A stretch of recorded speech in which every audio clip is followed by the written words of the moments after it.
Good afternoon, Mary.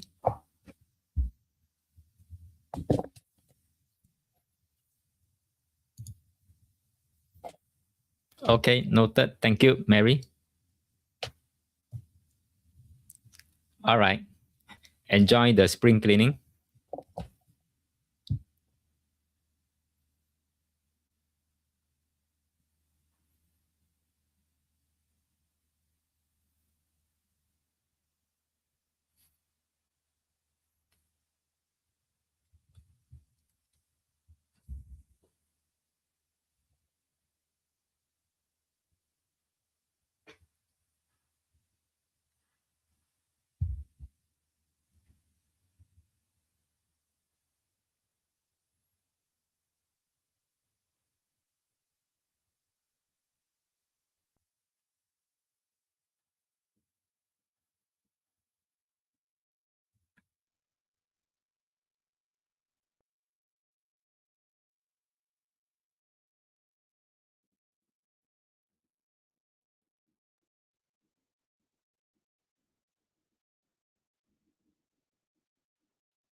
Good afternoon, Darren.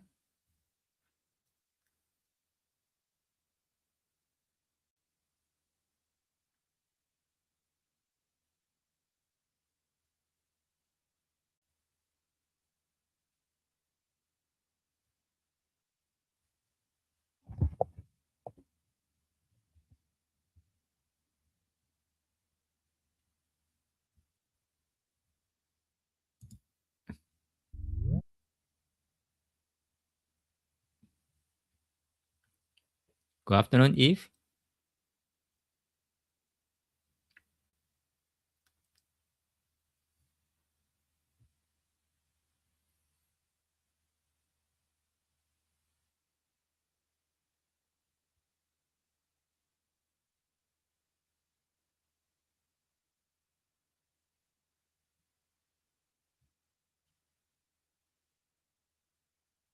Happy New Year to you, to everyone too.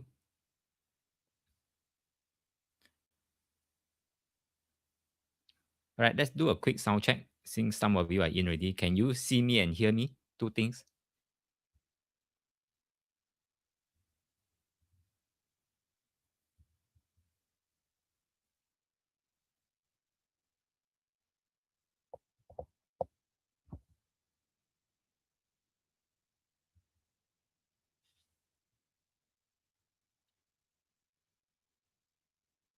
Oh, if you're saying you didn't receive the workbook, so you didn't receive the email, huh? Okay, you know, this morning I sent you the what call that, the message. There is a link there that you can download the workbook. Thank you, Darren. Thanks. You can hear me, see me clearly. Okay, thank you. How's your new year, everyone?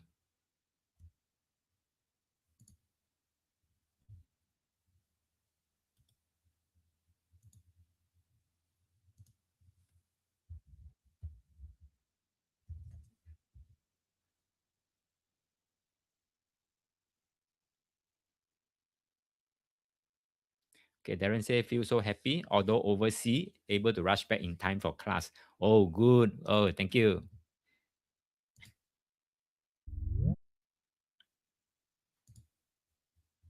Right. If I drop it in the chat here, is it okay?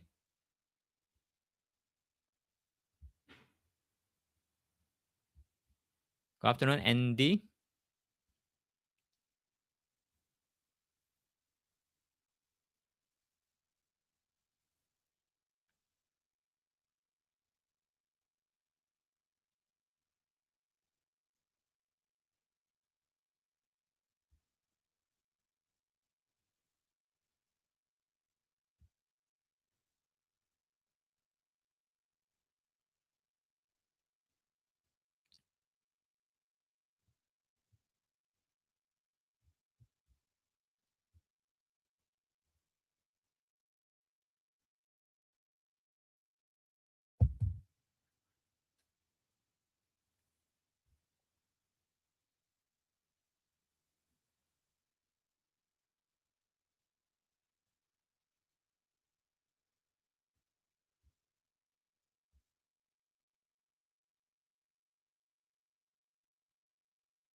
Oh, okay. So you need to send to your laptop. Huh? Okay, then no worries. I'll send to your email.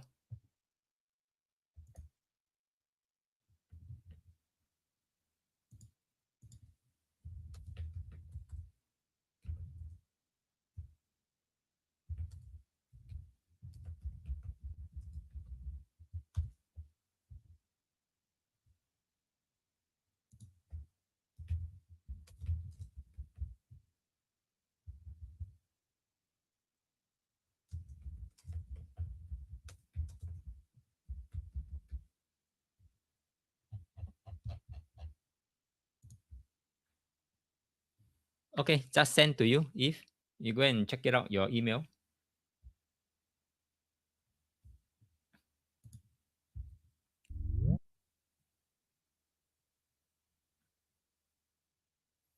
Good afternoon, Fiona.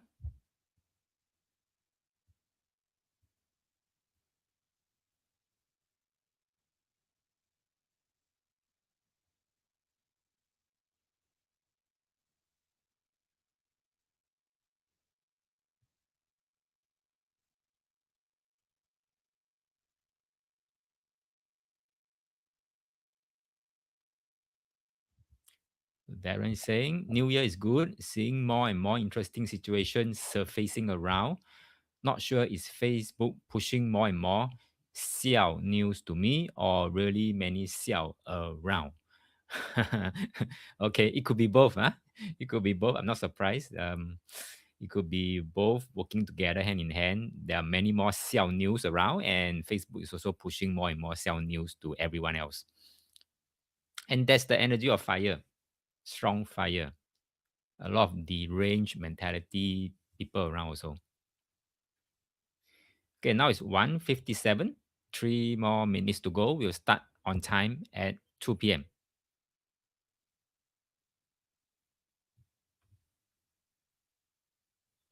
How if do you receive the email? Okay, good. Thank you.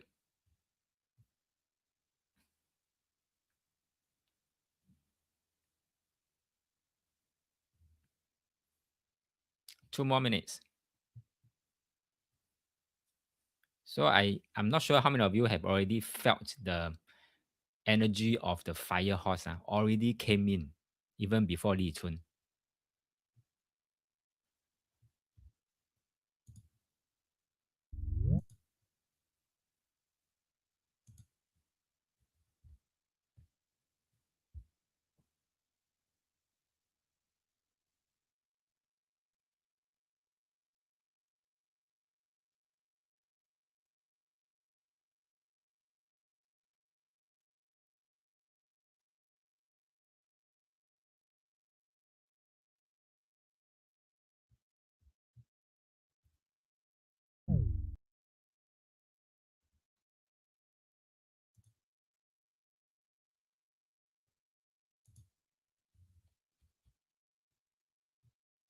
One more minute.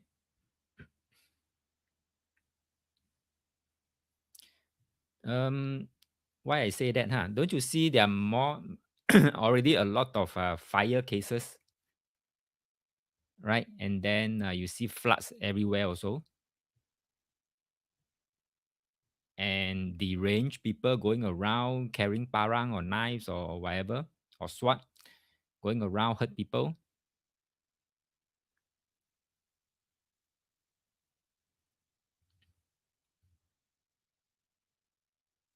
and then suddenly one country can go in and kidnap some other country's president.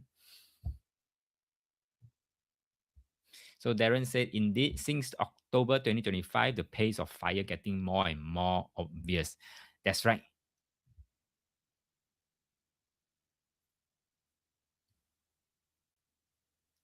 So all the more we need Dao De Jing. Yeah, in this chaotic world, we need Dao De Jing. I think we need more people to know about Dao De Jing and live the way of the Dao. Okay, it's 2 p.m. Let's get started. I will start slow so that the rest can gradually come in on time. If say, but my new year is good, I just tender my resignation, finally let go. Oh, you finally make that decision. Oh, that's good. That's good. That's good. Okay, Ken, let me go to my slides.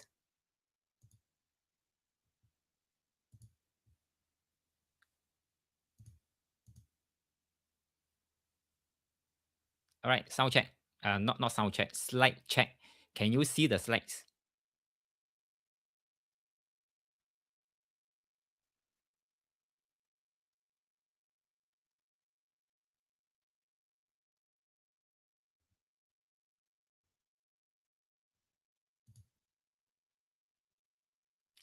Thank you, Darren. Okay, the rest also can see.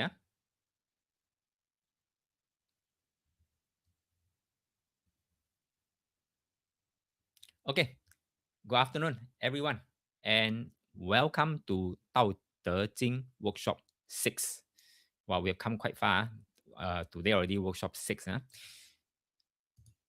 Now, if this is the first time we meet in 2026, then I want to take a moment to wish everyone Happy New Year 2026.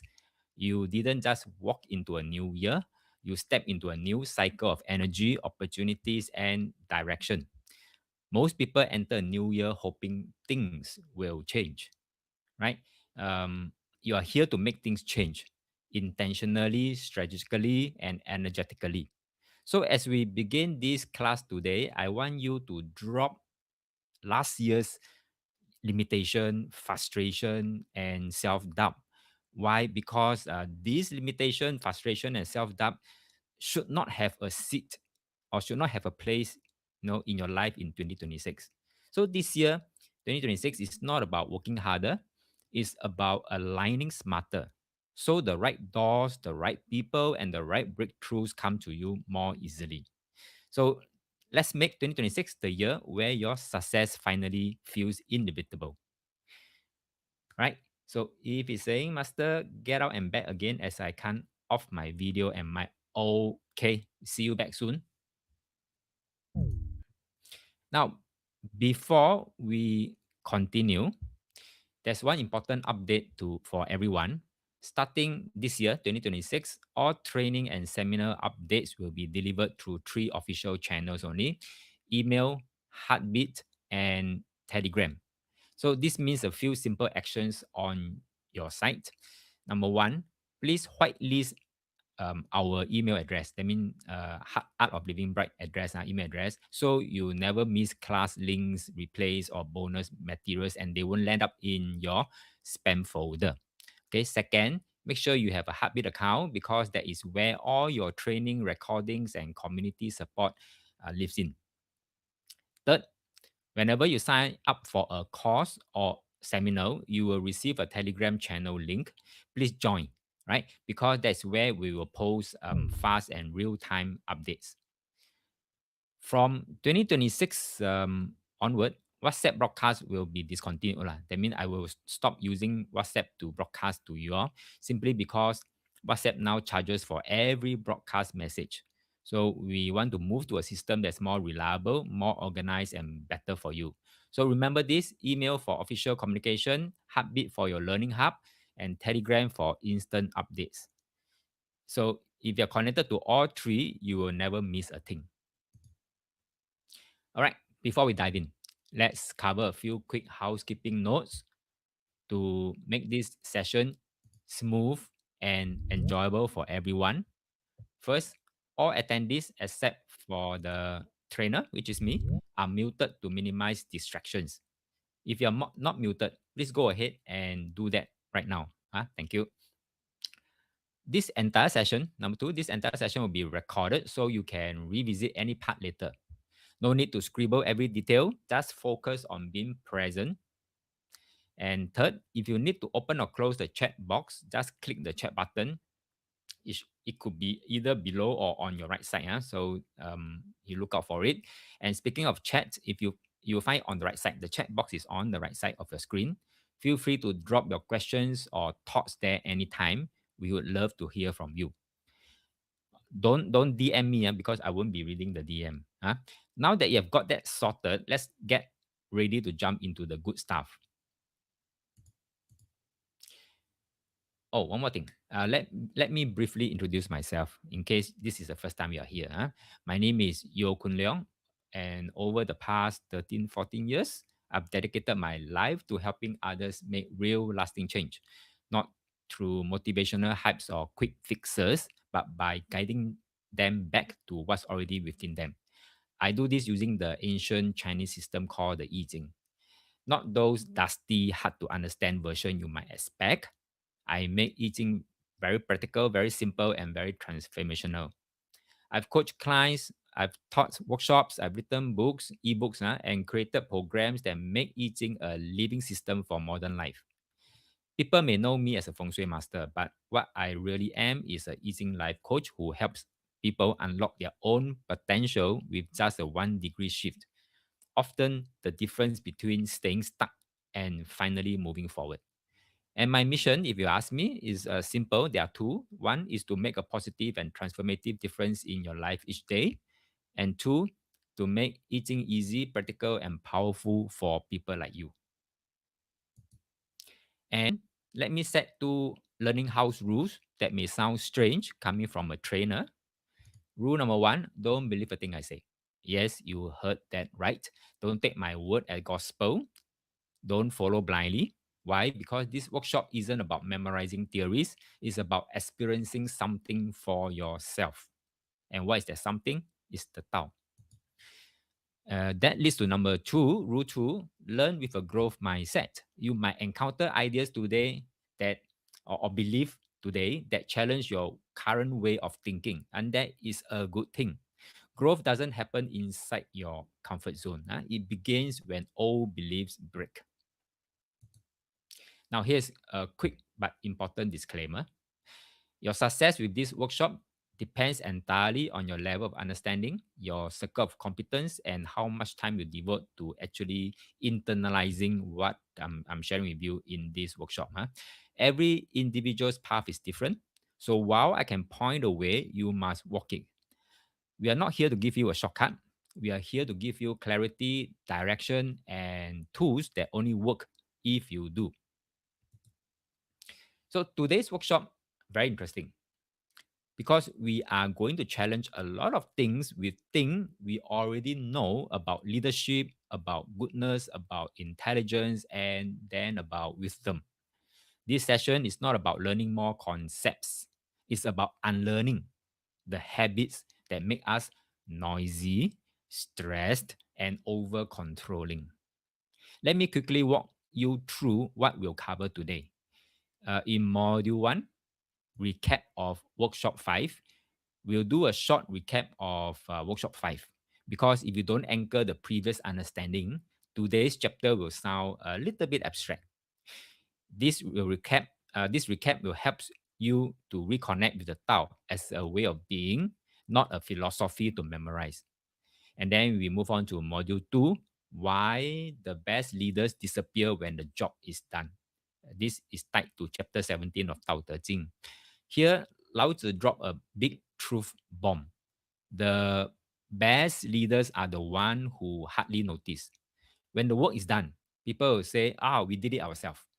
So this module will shift your thinking from leading loudly to leading so well that no one needs you anymore. Oh, this sounds scary, right? No one needs you anymore, but this is alignment with Tao. Then in module 3, why too much goodness means something is wrong. This ties to chapter 18. Now, this one a little bit uncomfortable to swallow. Lao Tzu says when people keep talking about morality, talking about kindness and goodness, it usually means something already broke. We'll look at why real virtue doesn't need to advertise itself, and how forcing good behavior actually creates resistance. Module 4, why smarter leaders make dumber societies. And that is chapter 19. Wow, this is very controversial. Everyone thinks more intelligent, more rules, more clever system must be better, right? But Lao Tzu says not necessarily. We'll explore how over managing, how over educating, and how over controlling can make people less capable and not more. And then we move on to the last module of the day, module 5, the shocking power of staying foolish in a clever world. That's chapter 20. This is where things will get very deep. Lao Tzu talks about being foolish, not stupid, but foolish, but not trapped by cleverness, not chasing trends, not reacting to noise, not trying to win every argument. So this module is about learning how to stay grounded, calm, and clear in a world that is constantly trying to make you anxious and smart at the same time. So today, don't try to agree or disagree too fast. Just listen, observe, and let the ideas work on you. Because by the end of this workshop, you might realize something important. The strongest influence comes from saying less, not more. If it's saying I can't off video again, then let it be lah. Is that okay? If let it be lah, let the video be on lah. I'm also my video is also on, right? Okay, so join me. Right. Are you ready to experience this shift? If you are, then type yes in the chat right now.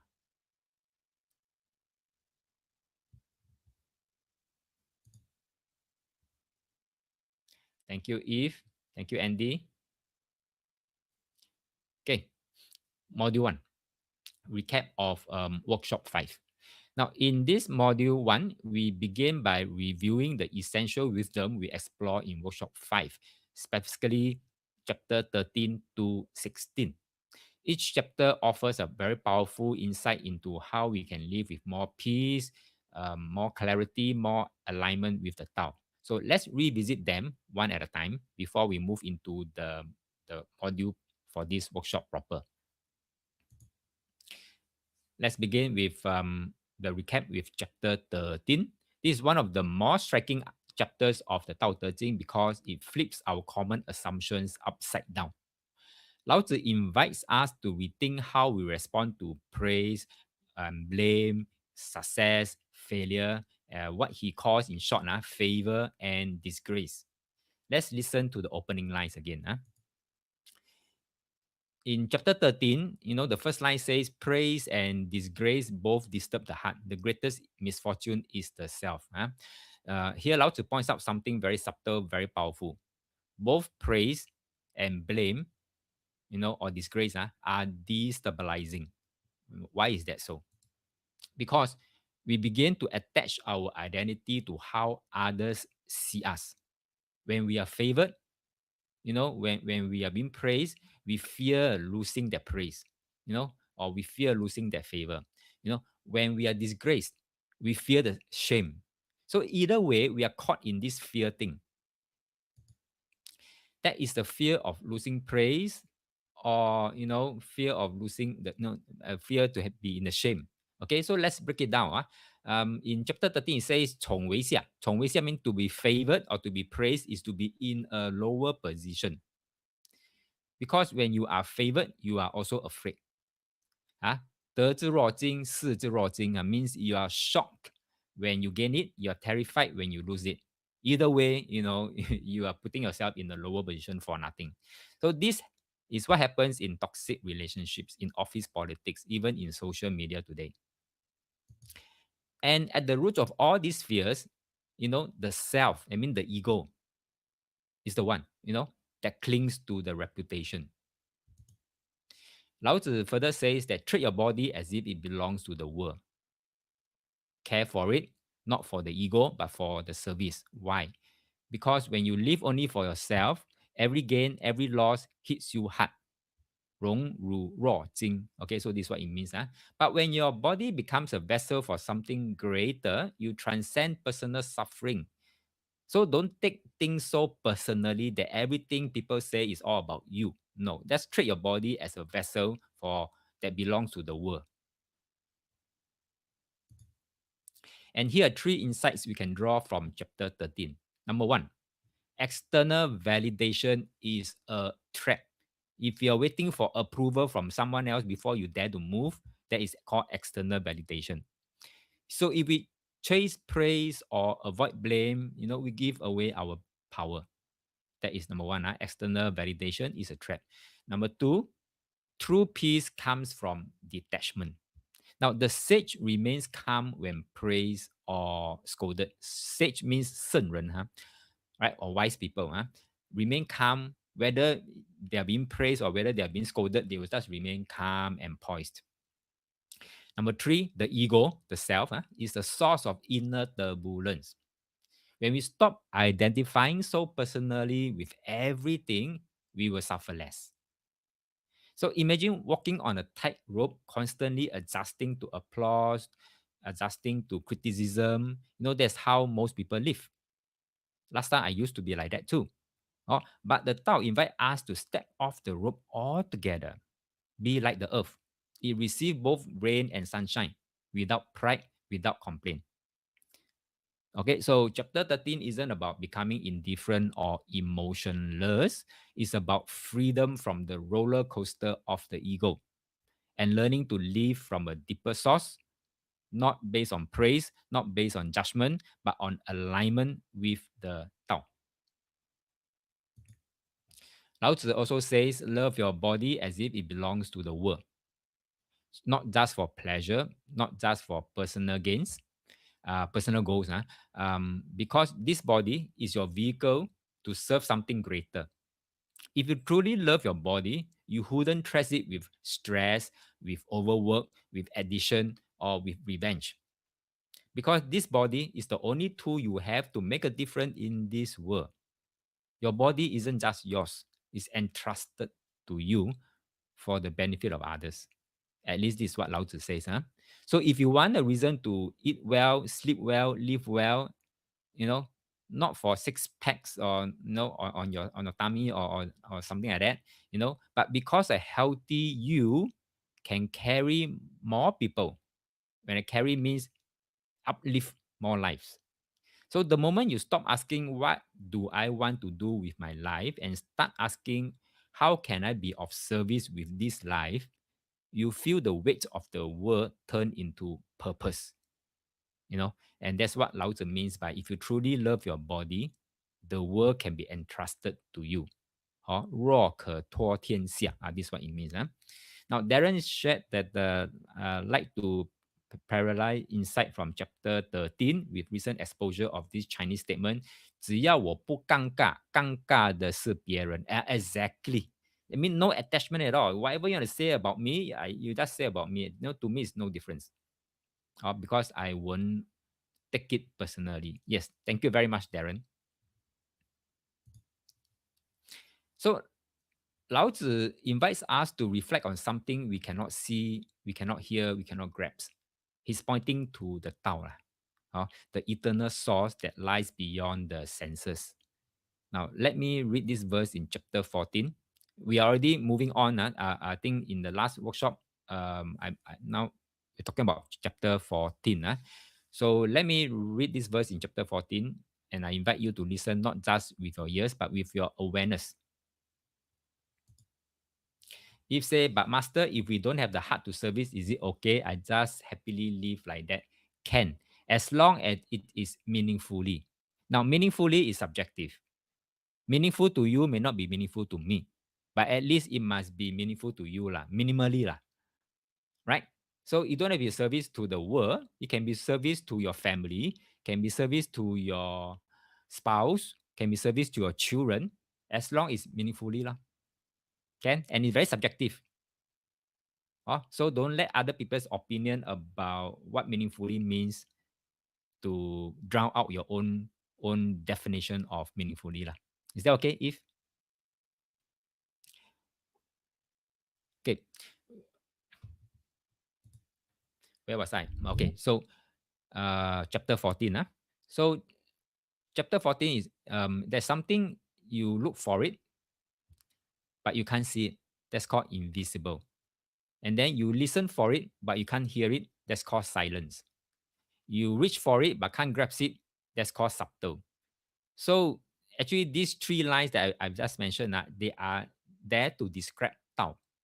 Okay, so these three cannot be fully explained. So they are actually merged into one. Darren say, sound so familiar to see no evil, speak no evil. Okay, yep, that's right. And do no evil. Where was I? Okay, Lao Tzu describing the Tao as something that lies beyond our ordinary perception. So when we try to see it, it's invisible. When we try to hear it, it's silent.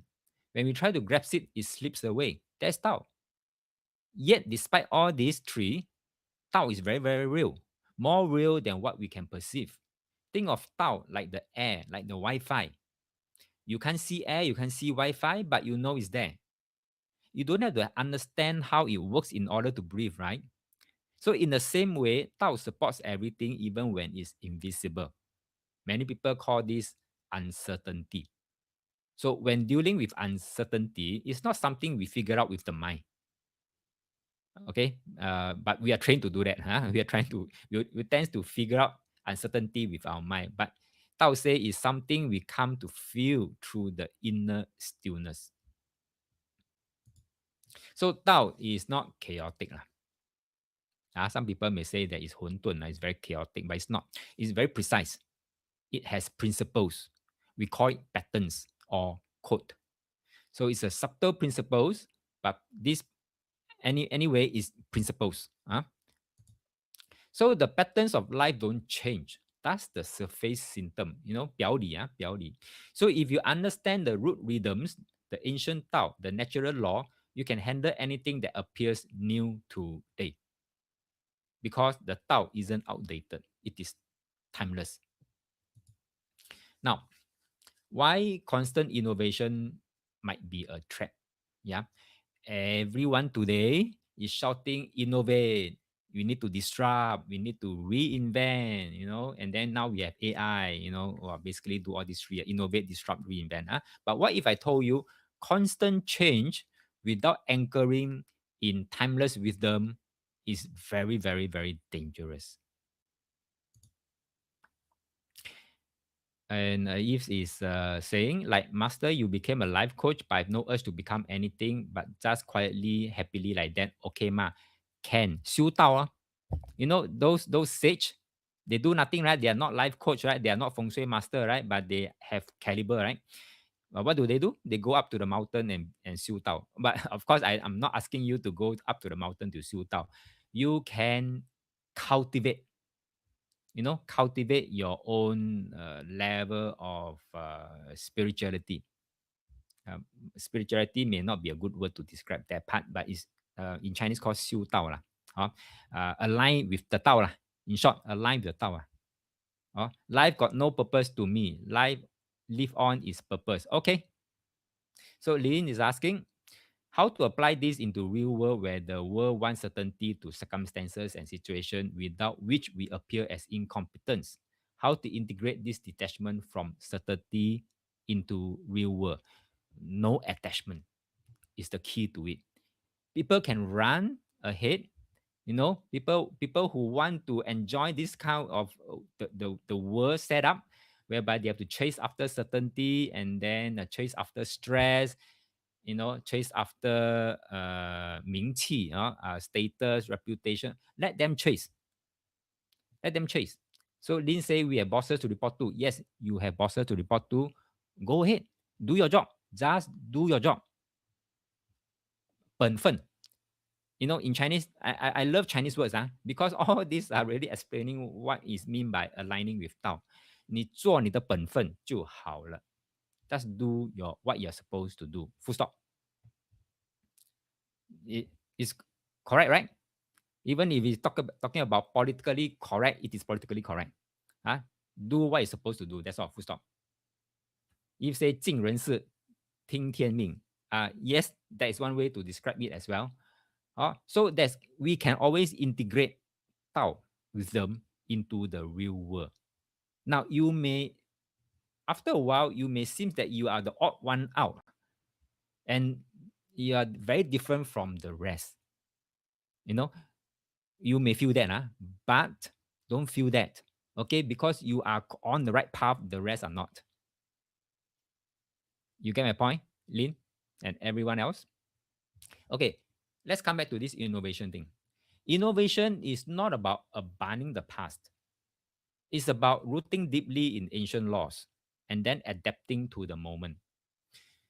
You don't need to chase shiny new answers. A lot of people are chasing after shiny new things. Okay, you need to rediscover what never stopped working. If you don't allow the natural discipline of how things rise and fall, you're not innovating. You're just reacting. If say, Master, it is asking, Master, I know Tao because I do nothing. Is this my Tao? Everyone's Tao is different. Remember, Tao is so huge that nobody can fully comprehend what is Tao. So my version of Tao is different from your version of Tao. But that doesn't mean that I'm wrong or you are right, or you are wrong, I'm right. Okay? Both are equally right. because you only got one small portion of the Tao. And it is true. Is that okay? So there's subjective also. Then we explore in chapter 15, last workshop, a deeply reflective piece that gives us a glimpse into how the sages, Sen Ren of old, live in harmony with the Tao. This chapter doesn't give us a list of moral rules or commandments.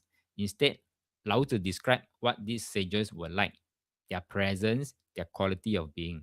It's less about doing and more about how one walks through life with profound stillness, humility, and awareness. Now, the wise ones who followed the Tao were deep, mischievous, and hard to understand. Because they were so hard to grasp, we can only try to describe this way. Those who follow the Tao tends to be very cautious, like crossing a river in winter, very alert, like being surrounded by danger, very polite, like a guest, very open, like melting ice, very simple, like an uncarved wood, very vast, like a deep valley, and very muddy, like cloudy water. Notice Lao Tzu's approach. He doesn't define these sages by what they knew, but by how they moved through life.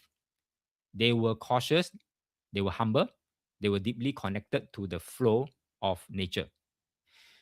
Their presence was not flashy or aggressive, it was like melting ice, uncarved wood, or muddy water, quiet, natural, receptive. So this chapter gives us an embodied portrait of Tao in action. Now, Eve is asking, actually, Tao is the way of living correct? Yes. Okay, yes, but don't believe a thing I say. Because if even I can advertise or do a lot of broadcasting, say Tao is the way of living, Tao is the way of living, if you don't buy what I say, you won't buy what I say. So the best way is don't believe what I say. You just hear me out. You go and try it out for yourself. I have, okay, I have applied. I mean, try to align myself with Tao. I'm not there yet, but I'm still trying out. And I love what I'm doing. I find inner peace. And when there's inner peace, things start to flow in a positive way for you. Go and test it out. Go and try it out. It will happen because this is Tao. That's why I'm so confident that it will happen. All right. Okay. Now, where was I? Okay, next slide. Yeah. So chapter 15 shows us that living by the Tao isn't about spiritual performance. It's about how you show up in ordinary life with watchfulness, with humility, with softness, and with simplicity. The sage doesn't dominate the world. They don't want to dominate the world. They just want to align with the Tao. So this is called 弱朴, the power of unpolished simplicity. Like LKY, you look at his home. Very simple, not much of a very grand renovation, that you expect from the house of a prime minister. No, very simple. He lived, he aligned himself with Tao. So Lao Tzu remind us, the clearer we try to be, the murkier we may become.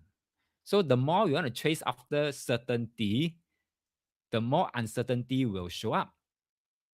But if we allow the muddy water to settle, clarity will naturally come out on its own. So let us practice this stillness and let the Tao reveal by itself naturally. That's called Wu Wei. Oh, so Eve say, yes, agree, master, I experienced. Okay, that's good. That's good. So keep on. Now that with this experience, I'm sure you have more confidence that aligning with Tao is the way forward. In workshop 5, we covered the last module on chapter 16, a profound meditation, not medication, meditation on stillness and the wisdom of returning to our roots. Lao Tzu invites us to embrace silence and a quietude as a source of strength and clarity. This chapter teaches us that by returning to stillness, we connect with the eternal Tao and find renewal. So you'll find that there are certain keywords that keep showing up in Dao De Jing. Stillness is one of them. Softness is one of them. Simplicity is one of them. Detachment is also another one of them. So all these are keywords that suggest, you want to align with the Tao, do all this. Now, returning to the roots means what? Reach the deepest emptiness, hold firmly to the stillness. Because we know all things rise and fall, you know, but I watch how they return. When you see things rise, right? Maybe a dynasty rise, China rise, and then you will fall, and then rise again and fall. You can see them, how they return. So everything in the world, eventually return to its roots. Returning to the roots is stillness. Stillness brings us back to our true nature. So if you want to go back to your true nature, to your true inner world, go back to stillness. So Lao Tzu urged us to empty ourselves. Again, see the detachment comes out again. Empty ourselves, not in a negative or hollow way, but by releasing attachment to constant doing, to constant thinking, and to constant reacting. When the mind becomes still, I know it's hard to become still, but what it means here, when the mind becomes still, that means you have no attachment at all. You start to see life natural cycles very clearly. The rise and falls of event, the rise and fall of emotion, the rise and fall of situation, the rise and fall of your status, the rise and fall of friendship, the rise and fall of health, so on and so forth. Everything else. And you take it peacefully, embrace it. So these so-called attachments, although it may feel normal, people will have attachment. They will feel very normal to have attachment. But according to Lao Tzu, they are blind habits. They make you react like a puppet. Happy when things go your way, but you feel lost when they don't. It's not life that stresses you. It's your clinging to how you want it to be that stresses you. So next time you feel disturbed, the next time you feel disturbed, don't ask why is this happening to me. Instead, ask what am I holding on to that's making this so hard. When you can release that thing, you stop chasing happiness. You can start living in peace, because real strength is the ability to stay still when the world isn't. Now the world now is not staying still. It's so turbulent. If you look at what had happened in the last few months, it's very turbulent. And now, there's someone who say want to take over Greenland by hook or by crook. That is very worrying. Okay, so as a quick recap here, so basically, Dao De Jing is trying to say in this workshop, empty your inner noise, let go of the must have and must not have. Let go these two, okay, and then hold your stillness long enough for your heart to settle. Heart to settle means let the murky water settle. I know it's hard. Okay, I know it's hard. You want to, if I ask you to stay still for for 5 minutes, it's very hard. Now you will want to grab your phone. You will want to attend to the baby if you have. But every minute you stay still, you are not just coming down. You're actually breaking free. So most people are obsessed with the surface. What are the surface? Like job titles, like getting ahead, getting better, getting more pay, getting money, approval, fames, more likes in the Facebook, but they forget this truth. No matter what you gain, in the end, dust to dust, ashes to ashes. That's what we all return to. So what's the point of this life? If the ending is the same, maybe we are not here to win the game. Okay, we are not here to be ahead. So don't chase the leaves. It's better off to nourish the root. We can admire the flowers, yes, very nice, but flower is temporary. But root, eternal. Okay, many people panic when something ends, a relationship ends, a job ends, a dream ends, but endings are not final. They are, we can call that as return to the root. Okay, so think about it. When a tree sheds all its leaves in autumn and winter, is it dying? It's not dying. Okay, it is returning to its roots, getting ready to bloom again. So why do we think our winters are the end? No, huh? And here's the shift. Stop asking why bad things happen to you. Start asking how far you have drifted away from Tao. Or maybe, you know, you can think that like they shouldn't have treated me like that. I'm so pissed off, you know. You may have this kind of experience. Huh? You hold on to that thought and then it burns you. But what if I told you they were supposed to do that to you? Not as punishment, but as a wake up call. So when you truly understand the constant, you see through the illusions of personal attacks and you don't take offense. Like what just now Darren mentioned, right? The where was it? 只要我不尴尬，尴尬是别人 哈。Okay, so yeah, you don't take offense. You take insights. You don't shout back. Okay, but you bow inward and you say thank you for the lesson. So let's be clear about this. That's not weakness, not at all, not weakness. And also, in the last workshop, I shared this example. You know, life isn't a snapshot; it's a cycle. You know, look at this example here. I raised last workshop. Lionel Messi, he tried for decades to win the World Cup, worked harder than almost anyone else. So in 2014, he gave up everything, but he still lose the final. So is it fair to him or is it unfair? You know, so it's not a snapshot. It's not that moment 2014 he was a failure. No, it's not about snapshot. It's about a cycle, a process. But in 2022, at the age of 35, he finally won. Not because of one moment, but because of a whole journey, a cycle of effort, loss, and return. You may feel like the one still standing in the rain, while someone else just hop on to the success bars and then smiling, you know, but you're only looking at this particular snapshot moment. Tao teaches us to zoom out. Wholeness comes when we let go of ego and trust our self nature. So ask yourself this: could this delay or could this failure be setting me up for deeper growth? Could it be that this snapshot moment is just not my time yet? So when you stop demanding fairness every now and then and start aligning with the justice, you know, you regain your power. You stop blaming others and you start owning your path, no matter how long or how winding it is. So the last part of chapter 15, it says that the Tao lasts forever. So those who live by it never fall into danger, even at the end of life. So this is what I mean just now when Eve asked me about is following the Tao, the way of life. I said, yeah. So this give you a very specific answers, Eve, to your question. Tao lasts forever, and those who align with it never fall into danger. Okay. So yeah. So the Tao is eternal because it doesn't rush. You, me, everyone else, we are limited. Your time is limited, your energy is limited, your lifespan is limited. But the Tao, the natural way, has no expiry date. So the only way to live long, live well, and last strong is to align with the Tao. Most burnout happens not from doing too little, but from forcing what isn't natural.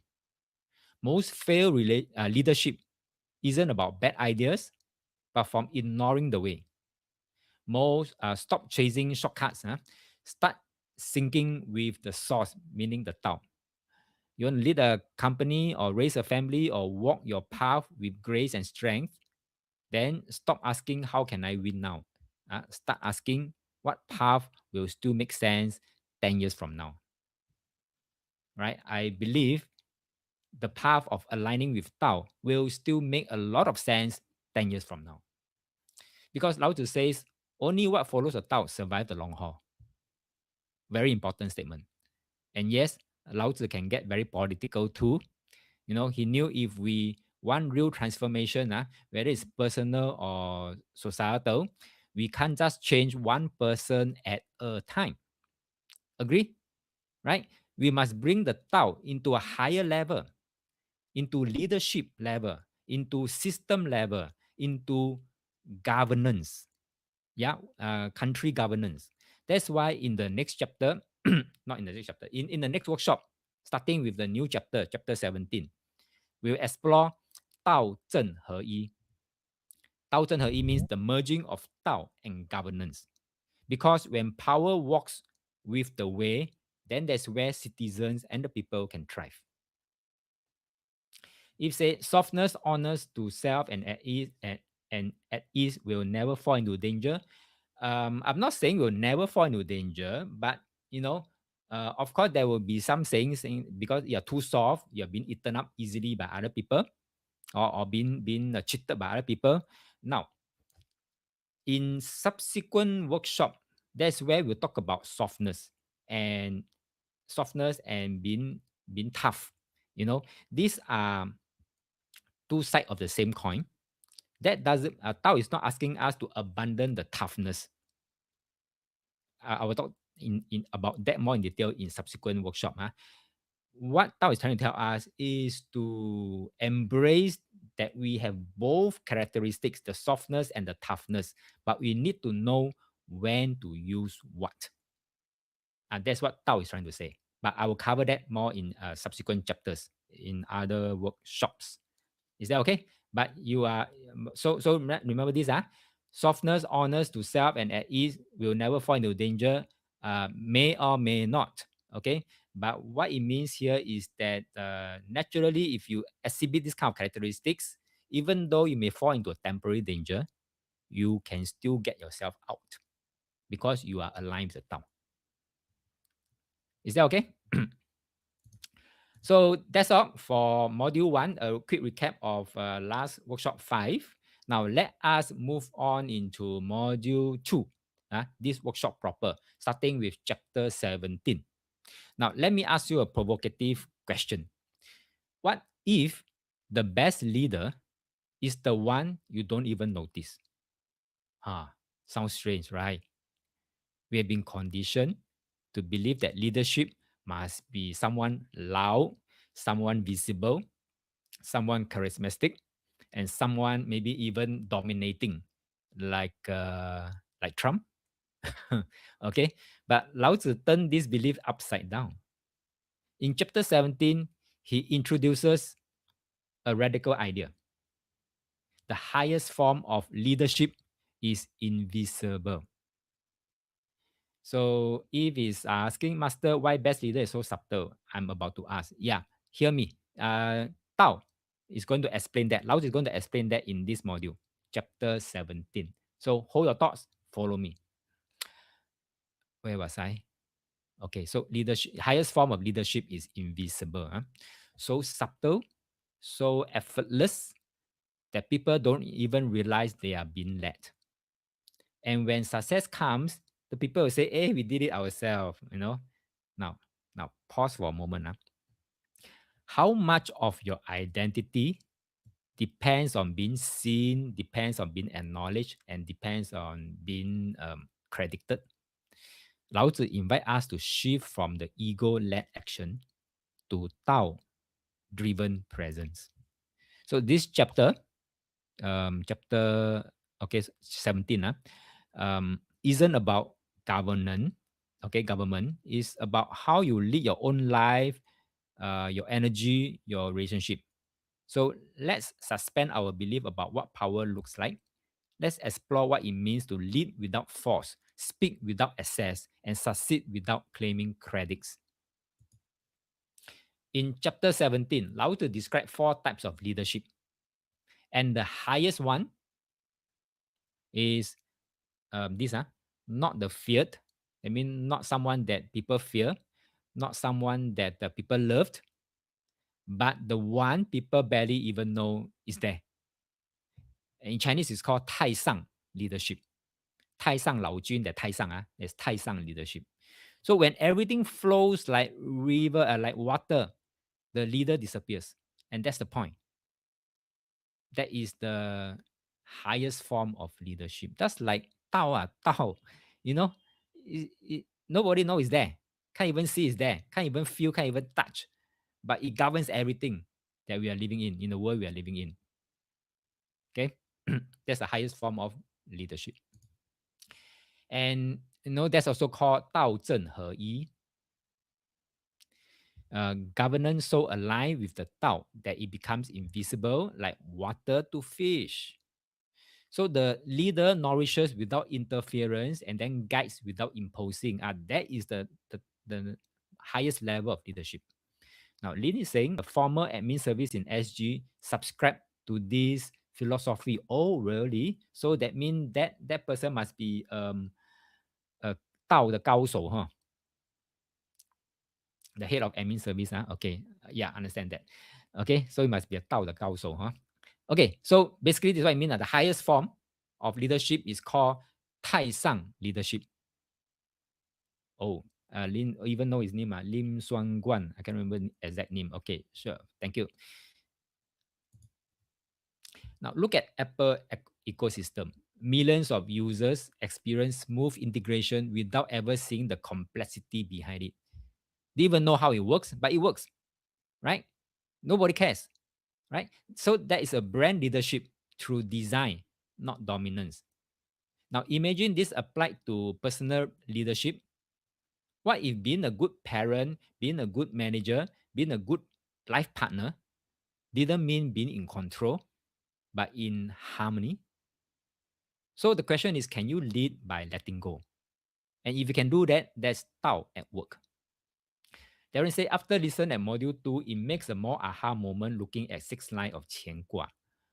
Why you need to choose so-called disappear behind the sense of 6 line is even clearer. Explain how to better with guidance of the 6 line with Tao. Oh, thank you very much. I'm grateful you have this kind of aha moments. Okay, so yeah, like I say, I Ching, Dao De Jing, both are describing the Tao. Of course, one is through the lens of Kongzi, Kung Fu Zi, and then one is from the lens of Lao Tzu, but both are talking about the same Tao. But I'm really glad you have this aha moment. Okay, so good job, huh? So that's why Lao Tzu was later called Tai Sang Lao Jing. Not because he claimed power, but because he embodied the Tao and others recognize it.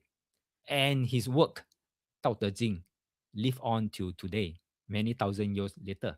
People are still reading, people are still subscribing to it. So let's do a quick reality check. In your life, whether at work, in family, or even on social media, how often do we seek validation? Like we want to be appreciated, we want to be praised, we want to be liked, we want to be acknowledged. And when someone leads well, we say, wow, they are amazing. Now, that is what Lao Tzu called the second best kind of leadership. Okay, so when people say that, oh, you are a very good leader, at most you are second best kind of leadership only. Okay, the people love and praise them. Huh? So Lao Tzu says that's not the highest form. The highest form is Tai Sang leadership. Why? You can see a lot of people out there, a lot of leaders out there who does need praise, recognition. Because the moment you need praise or you need a Nobel Peace Prize, you have already created emotional depth. There'll be leaders that say, I've helped broker a peace deal. Now you should thank me. Now you should award me with a Nobel Peace Prize. Huh. Is that highest form of leadership? No. How to say no? Definitely no. Okay. But this is exactly how society have been training us. So Lao Tzu offers a mindset breaker. True harmony doesn't need praise. True leadership doesn't need praise. True alignment doesn't require gratitude. Look at open source communities like Linux or Wikipedia. People contribute without asking for recognition. No medals to talk about, no speeches, just a shared purpose. And that's Tao in action. Now, let's talk about the third level leadership Lao Tzu mentioned. 其智谓之 means the ruler that people fear.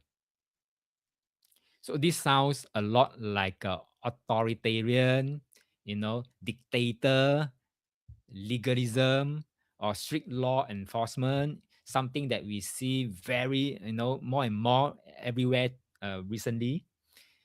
We have ICE agent, in America, going around catching people, killing people. Now we live in a world obsessed with the rule of law. You break the law, punishment follow. Sounds fair and just, right? But Lao Tzu gently shakes our assumption here. He hints that ruling by fear, making people obey out of dread and fear, is not the ideal. It's cohesion. Okay, not harmony. Now look at the recent politics. Take Donald Trump for example. Now I love to bring it up, and I'm very grateful for him to show up. Uh, why? Because of his behavior, because of his all those decisions that makes Dao De Jing now more and more relevant. That's where I'm able to use examples to go and showcase why Dao De Jing is so relevant and so important today more than ever. His leadership style triggered fear in many, both supporters and opponents. Allies or not allies, they all of them fear his leadership. Laws were weaponized to his advantage. Protests escalated, yes, trust eroded. So the fear-based approach led to division, led to unrest, led to a lot of uncertainty.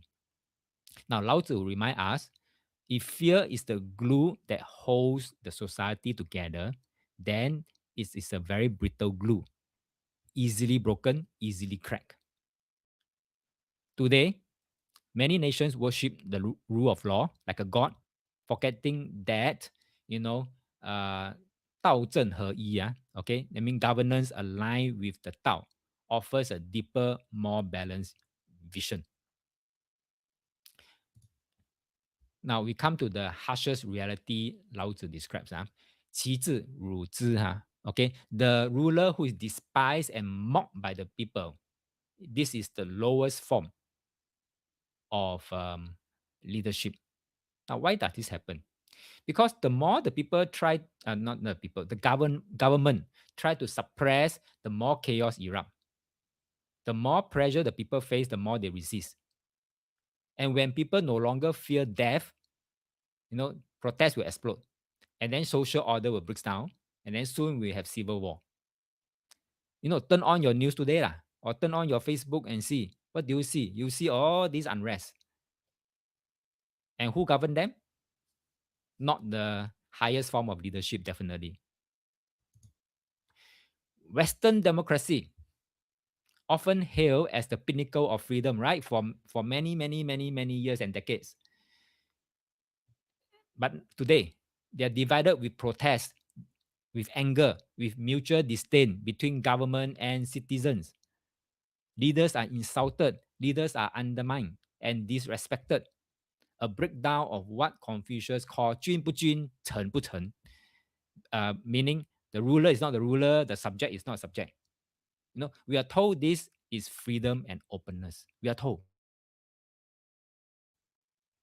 Right? But Lao Tzu warned us, this is Tiao Ming politics, unruly, rebellious citizen, or even Bao Ming politics. That means the mob rule. Is chaos disguised as liberty? Wow, how sad. Look at many Western countries now, governments struggling to govern, societies divided, legitimacy questioned. Lao Tzu insights is very timeless. The worse the leadership, the more disorder, the more disrespect, and the more rebellion will follow. And we are seeing what's happening right now, right? Around the world you are in. Let's talk about something uncomfortable here, trust. Lao Tzu said it plainly. If you're not trustworthy, they will not trust you. It's not about title, it's not about power, it's not about charisma, it's about integrity. Think of recent history. When leaders say one thing and do another, people will notice. Can you think of any examples? Can be, your own bosses and things like that, or you being your boss, you say something, you do something. Now, look at recent political shift worldwide. Take the UK, where promises around Brexit were made and broken. Many years back, when UK said they want to exit from the EU, and they made promises to their own people, but all these promises, 5 big Brexit promises, and what they got? Nothing. Okay, what follow? Okay, a tidal wave of public distrust, polarization, conspiracy theories, and complete disbelief in institutions. And even closer to Asia, think of the outrage when pandemics policies were flipped roti prata overnight without transparent communication. So trust was lost not because of the change, Trust was lost because of the lack of honesty and transparency. So leadership isn't about being obeyed, it's about being believed. Because when the leader embodies trust, the people don't need to be persuaded. They will follow naturally. Just like the Tao. Very silent but powerful. All right. So this can we can tie this in with hexagram 61, 忠福广, trustworthy. Okay. So this image is very powerful. Win over leg, invisible influence that moves deeply. It doesn't command, it doesn't control, it resonates. Zhongfu isn't about shouting a truth. It's about being so internally aligned that others feel safe to trust you without words. If you need others to trust you, but your words and energy are not aligned, you will always meet resistance. You can look around. Whether it's public figures who say one thing and do another, or people who preach positivity but carry bitterness, no, we can feel it. We can feel it. Or because the energy emitted out by that person, we can really feel it. So Lao Tzu and I Ching agree that real trust starts with presence, not persuasion. That's why Zhongfu is so quiet yet unshakable. When you live your truth with sincerity, no mask, no manipulation, people can sense it and they will naturally align with you. So trust doesn't start outside. It begins from within. It's called 中孚. So let me move on. So let me ask you something uncomfortable. Do you always need people to know you are the one who make it happen? You are the one that completed this project. You're the one who bring in millions for the company. That you led the team, that you close the deal, that you save the day. Now, Lao Tzu drop a reality bomb in this chapter 17. You say, 功成事遂,百姓皆为我自然. The best leader accomplishes things without the people even realizing he was the cause.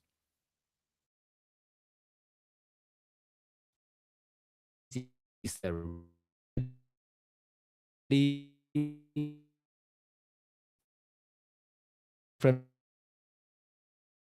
visible, needing recognition to prove that they matter, that without them, the company will collapse. But Lao Tzu says true mastery is invisible. I'll give you an example. Think about Lee Kuan Yew. He wasn't flashy. He didn't parade achievement. Look at his house. Very plain, simple. He didn't need endless campaign or self-praise. Can say that he's the one that founded Singapore, blah, blah, blah, so on and so forth. Without him, Singapore will fail, blah, blah, blah. No, he didn't do that. He simply designed systems, he aligned energies, and then he let the results speak for themselves. Today, Singaporeans enjoy world-class infrastructure, world-class safety, world-class global respect. And many just say, that's how Singapore is, very well endowed. But was Singapore really natural and well endowed? No. But it was 功成事遂. That means the work was done. And done so well that it became invisible. It became taken for granted. Now, Lao Tzu called this the Dao style. That means the 太上 leadership. Not by control, not by force, not a bit of force for Singapore, yeah, but not totally by force until you must send in the ICE agent, like America, to enforce certain regulation. But alignment, quiet precision, and deep trust in the process. And Lee Kuan Yew mastered the art. So here's the mindset shift. The old belief is leaders must be seen, must be heard, must be praised. Now, here's the belief. True leaders work so effectively that their presence become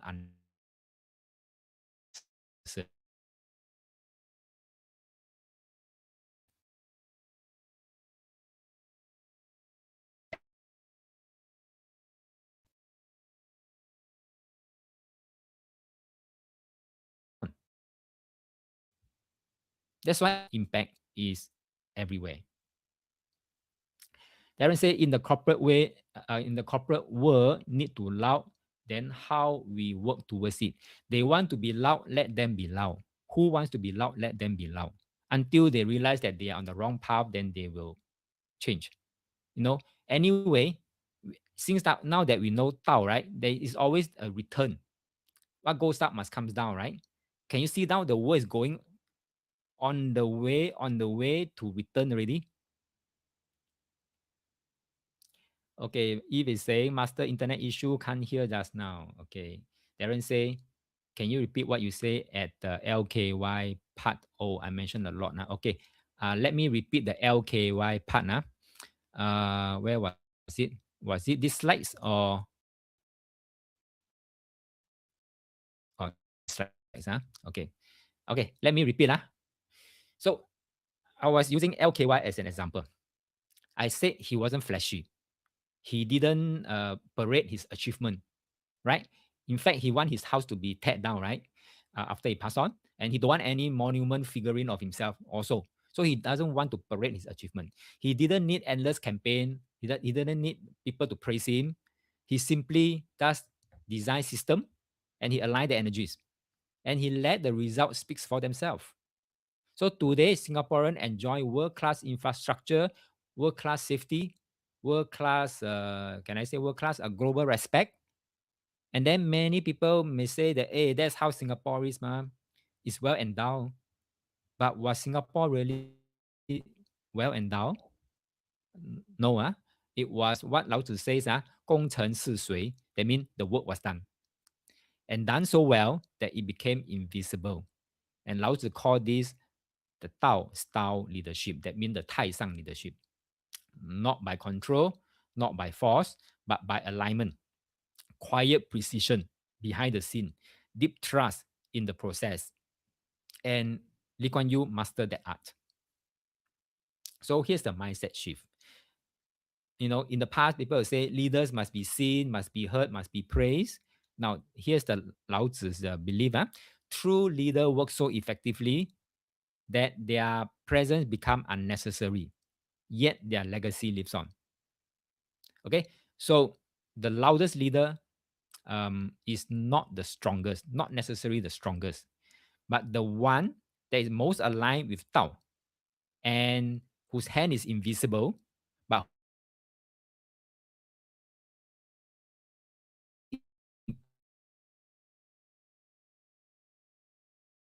everywhere, and that is the one, the highest form of leadership. 自然, naturalness. Oh, can't hear again. So everybody can hear me?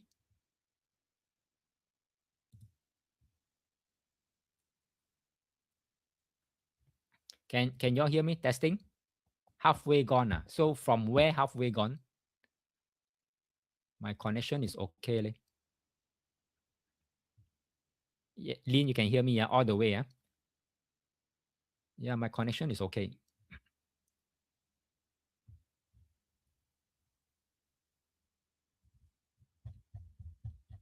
Static on and off, not so sure. Okay, but let me just pull through this last slide here before we go for a break, and then I will see what I can do on my side here. Indicator show that my my connection is good. Okay, last slide here before I go for a break. Where was I? 自然, the word 自然, Yeah, if I think so, you cannot talk about the highest form of leadership in Singapore. Okay, 自然. Naturalness is the word. This word to describe 自然. Number one, the natural rhythm of. Number two, our inborn human nature. Number three, the man-made actions that flow with nature's law. Oh, if you can't hear again, how about the rest? Same. Now back. Oh dear. Okay. Push on. I'm not sure because my connection indicator say I'm good. Can hear. Andy say can hear. So it's partial. Some can hear, some cannot hear. All right. So push on. Because this is the last slide before we go for the break. So push on. If not, then watch the video again. Right. too much goodness. Yeah. So return. Okay, the word return. So let me break it down with these three kinds of naturalness. 自然 自然. Number one, the natural timing, like seasons. You can't force spring in winter. Trying to succeed before your time only brings burnout. Right? So the mindset shift here is if you always feel that you're always behind other people, that's a wrong mindset. You must always tell yourself, I'm in my season and my true season will come. Okay, so you're always on time. Then the number two naturalness is the natural instinct, the human nature. Desire is not shameful. Everybody has desires, some form of desires. Wanting love, wanting food, wanting beauty, wanting rest is all very natural. Yes, all this. Western religion may teach you about guilt or suppression if you have desire, but allowed to say don't repress. Uh,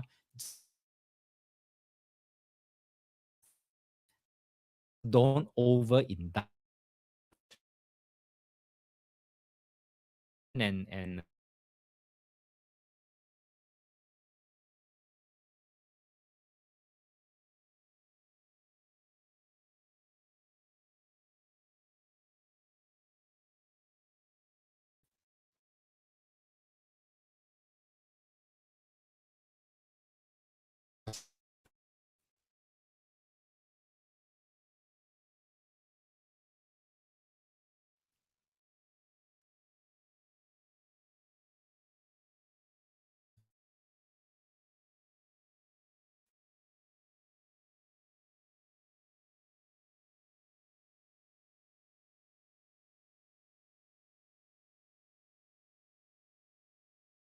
testing 1, 2, 3.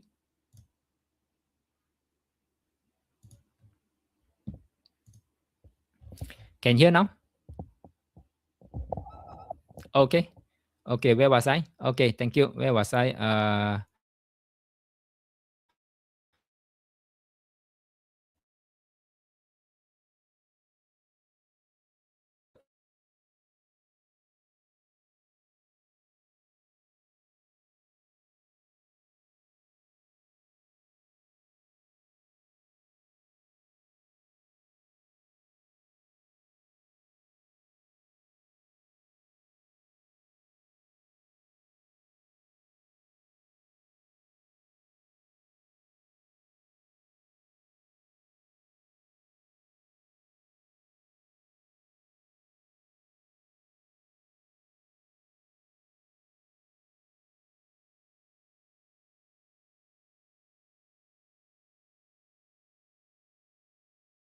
Only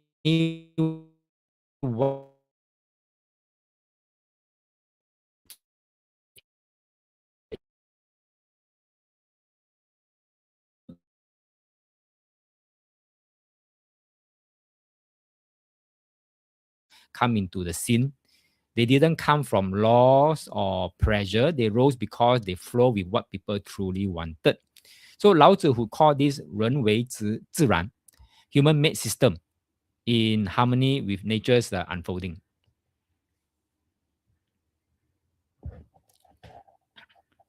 Same, gone. Okay lah. I think we go for a break lah. Uh, we'll go for a break and then can you hear me? We'll go for 10-minute break. Let the platform rest. I will check it out what's wrong with the platform.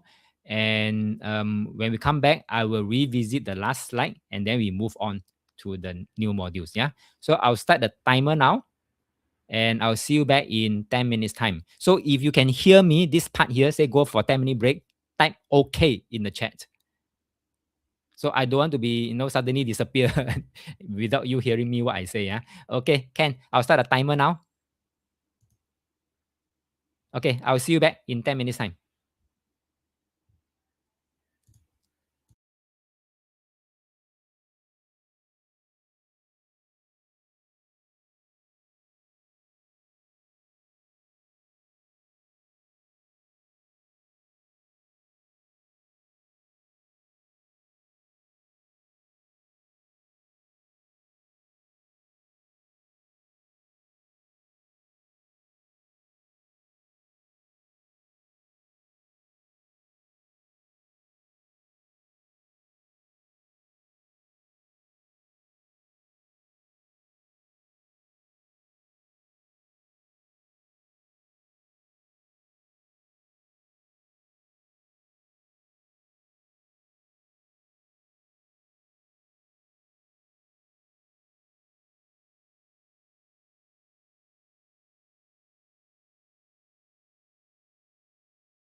Okay, anyone back from the break?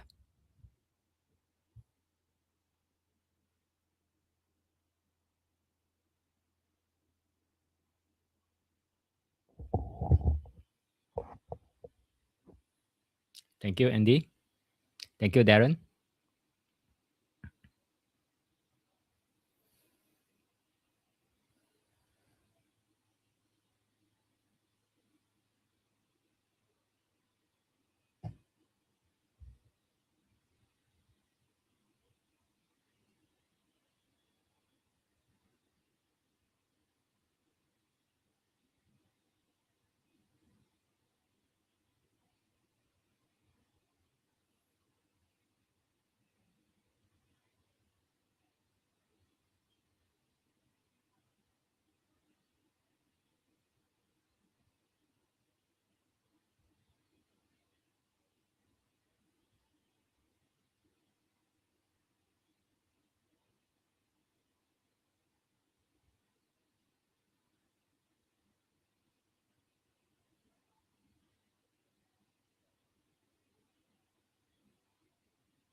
Thank you, Eve.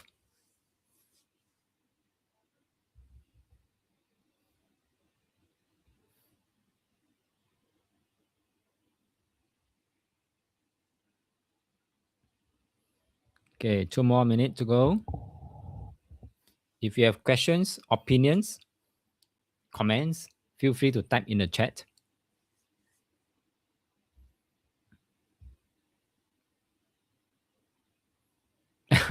Okay, Eve noted. Cannot off your video. I'm not sure why, but the rest is never turn on the video. But you lock out, lock in also still cannot turn off the video, huh?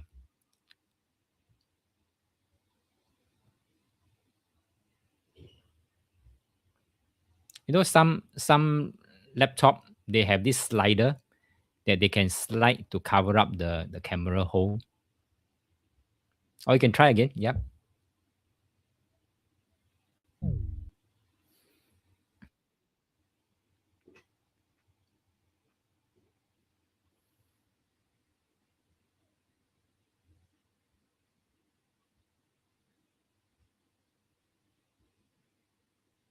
So Darren is saying, as today revisit the previous chapter and hear it today, is given another lens to see 天火同人, that is 实力可以慢慢提升，只有心中无惧, then where the cage can catch you. Yeah, true. Okay, so true. Yes. Indeed, a lot of things are situations, or you catch your own self.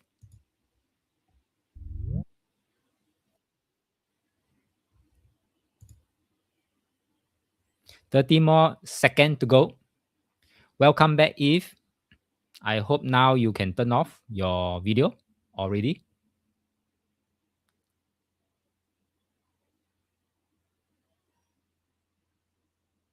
15 more seconds.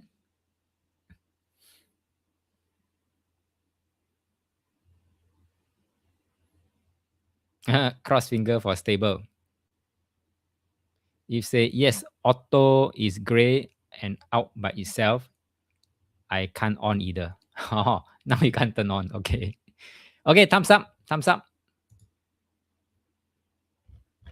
Right, thumbs up. Let me go to my slides. I hope now it is stable already. Let me revisit the last slides here because of the my sound, my voice was on and off.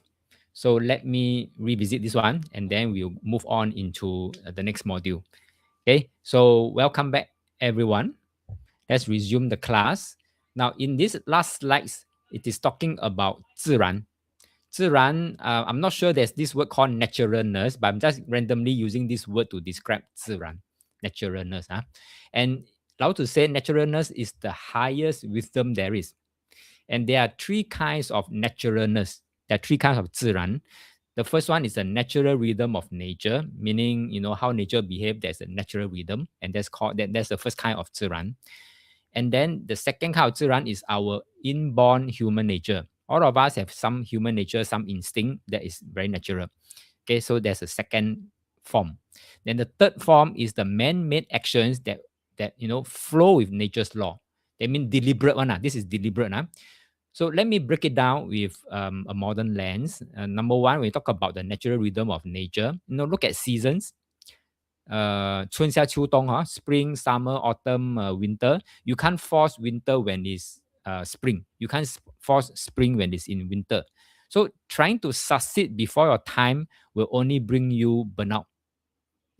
So stop thinking that you're always behind time, you're always behind others. No, you should start telling yourself, I'm in season, I'm in my season, and my season will come. Okay, will always come. Right? So I just have to go with the flow and wait for the season to arrive. Now, the second naturalness is the human nature. Okay, so desire, like I said, desire, we talk about desire. Desire is not shameful.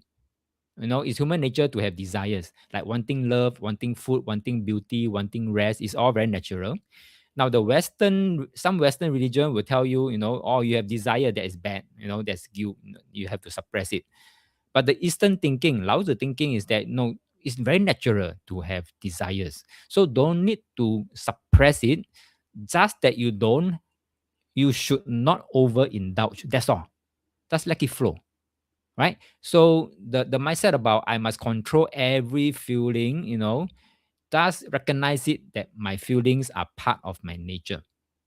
I'm sad, I'm sad. I'm happy, I'm happy. I'm mad, I'm mad. But just don't go overboard with your feelings. So you just have to listen to your feeling and then flow with them. And then the third kind is the man-made action. Man-made action. So basically, man-made action means doing without forcing. Wu Wei is actually the third form of naturalness. So Lao Tzu's Wu Wei doesn't mean do nothing. It means do only what doesn't fight the Tao. So look at the examples. Some examples just now also mentioned, like ChatGPT, AI, and some of those automation technologies. Tech isn't forcing people to change. It's evolving naturally with our needs. Look at how remote work, online coaching, AI tools have risen into the scene. They didn't come from law or regulation or pressure. They rose because they flow with what people truly wanted. That's like digital payment. Government have been forcing digital payment, but it didn't come into popularity until COVID hits, whereby bopian, no choice. Everybody got to go and adapt and start using digital payment. So Lao Tzu called these human-made systems in harmony with nature's unfolding, Wu Wei. So the old belief of saying, if I don't grind, if I don't suffer, I don't deserve the success. Now here's the new belief. If I align with nature, if I'm aligned with the timing, align with the desire, and align with the action, success will flow effortlessly. So next time you feel the pressure to make it happen, ask yourself, am I forcing it or am I flowing with the Tao? That's why whether it's in I Ching or in Dao De Jing, it always say 时也命也, meaning timing is everything. Okay, so there's a power of 自然. That's what it means to live the Tao way. Clear? Okay, so with this, I end this module here, and let's move on to the next module 3. We're going to go into chapter 18. And before that, let me ask you a strange question. If you walk into a hospital and see the ICU completely full and crowded, what does that tell you? What does that tell you? If you walk into a hospital and you see the ICU department full, crowded, everybody queuing, what does that tell you? If say video on by itself, oh my god, then maybe you use a paper to cover the video if you don't want to be seen. Okay, so if the ICU is full, it doesn't mean that hospital business is good. Does not because it's busy means it's good. Okay, it means something is very wrong. A lot of people are sick, right?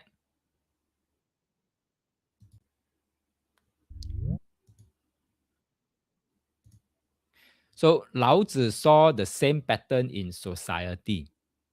He wrote, when the great way is abundant, great way means the Tao is abundant, people start talking about morality, start talking about justice.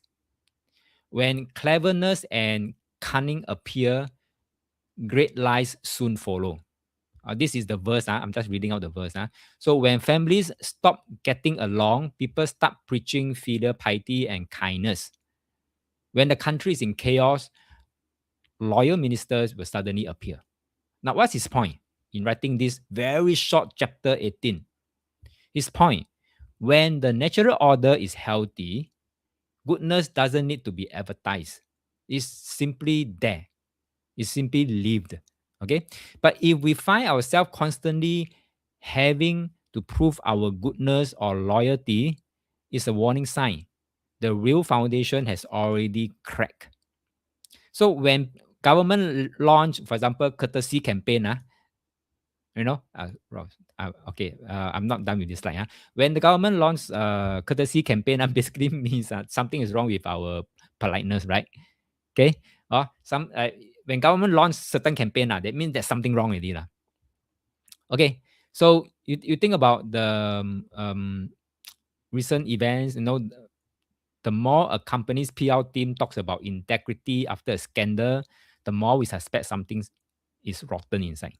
Or when politicians keep repeating, trust me, trust me, trust me too often, you can stop trusting that person already. Like I said just now earlier in earlier modules, trust is something that you earn. It's not that you advertise it, trust me, then you have the trust already. No, it doesn't work this way.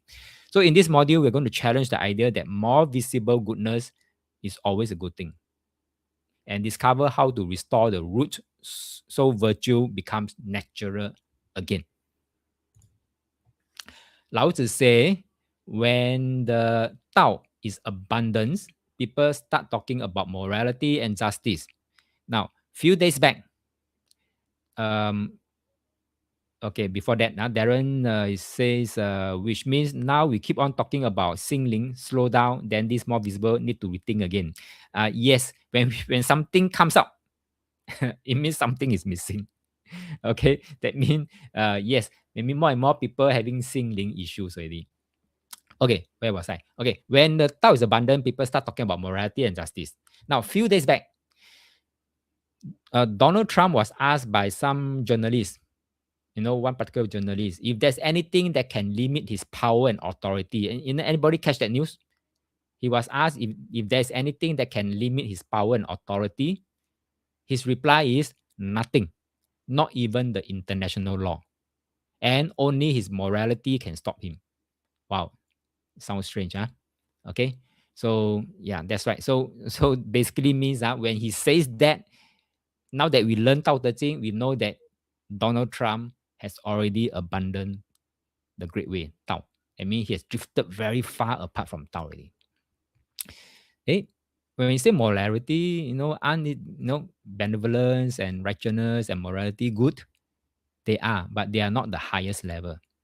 Just like leadership, okay, people love that leader. That leader is not the highest form of leadership. Okay, at most second best only. So at the highest level of Tao, okay, we don't need to advertise goodness because it's already built into how you live. No, when that foundation is lost, then people start waving moral banners to say that, oh, morality, oh, Xingling, oh, courtesy, that's when the pretenders show up. Okay. History is full of examples. The royal minister who turned out to be the nation's traitor, the patriot later exposed as selling out their country. Even today, how many public figures promote integrity right before a scandal breaks? Now, Lao Tzu warning is very, very clear. When you see virtue being loudly promoted, check if the root has already rotten. Okay, if say that's why I pull out all my US investment, not following Tao. Okay. Well done. Okay, well done. Oh, now think about the United States. No, why do I keep bringing up United States? Have you all been noticing this trend? I've been bringing up United States. I've been bringing up Donald Trump. All thanks to them, I have examples to showcase Dao De Jing. And from my understanding of Dao De Jing, if Donald Trump continue to behave the way he behaved, I'm afraid he might be the last president of the United States of America. I say that, I'm afraid he might be the last president of the United States of America. So you think about US again, the self-proclaimed champion of democracy, freedom, and human rights. Those are noble ideals, very noble, right? But here's the Lao Tzu perspective. The louder you have to proclaim the virtue of what democracy, human rights, the more it suggests that the root in whoever shouting that has been lost. If democracy was truly alive and strong, it wouldn't need constant justification or branding or shouting. But in recent years, we have seen intense polarization, very deep mistrust in institutions like United Nations. Or even storming of the Capitol on 6th January, when 2020, right? All happening while leaders continue to speak passionately about protecting democracy, human rights, blah, blah, blah, so on and so forth. Lao Tzu who said this is a sign of, 大道被废了. The higher order of harmony and balance is gone, replaced by slogans of 仁义. 仁义 means justice, benevolence, all these slogans are meant to cover up the tracks.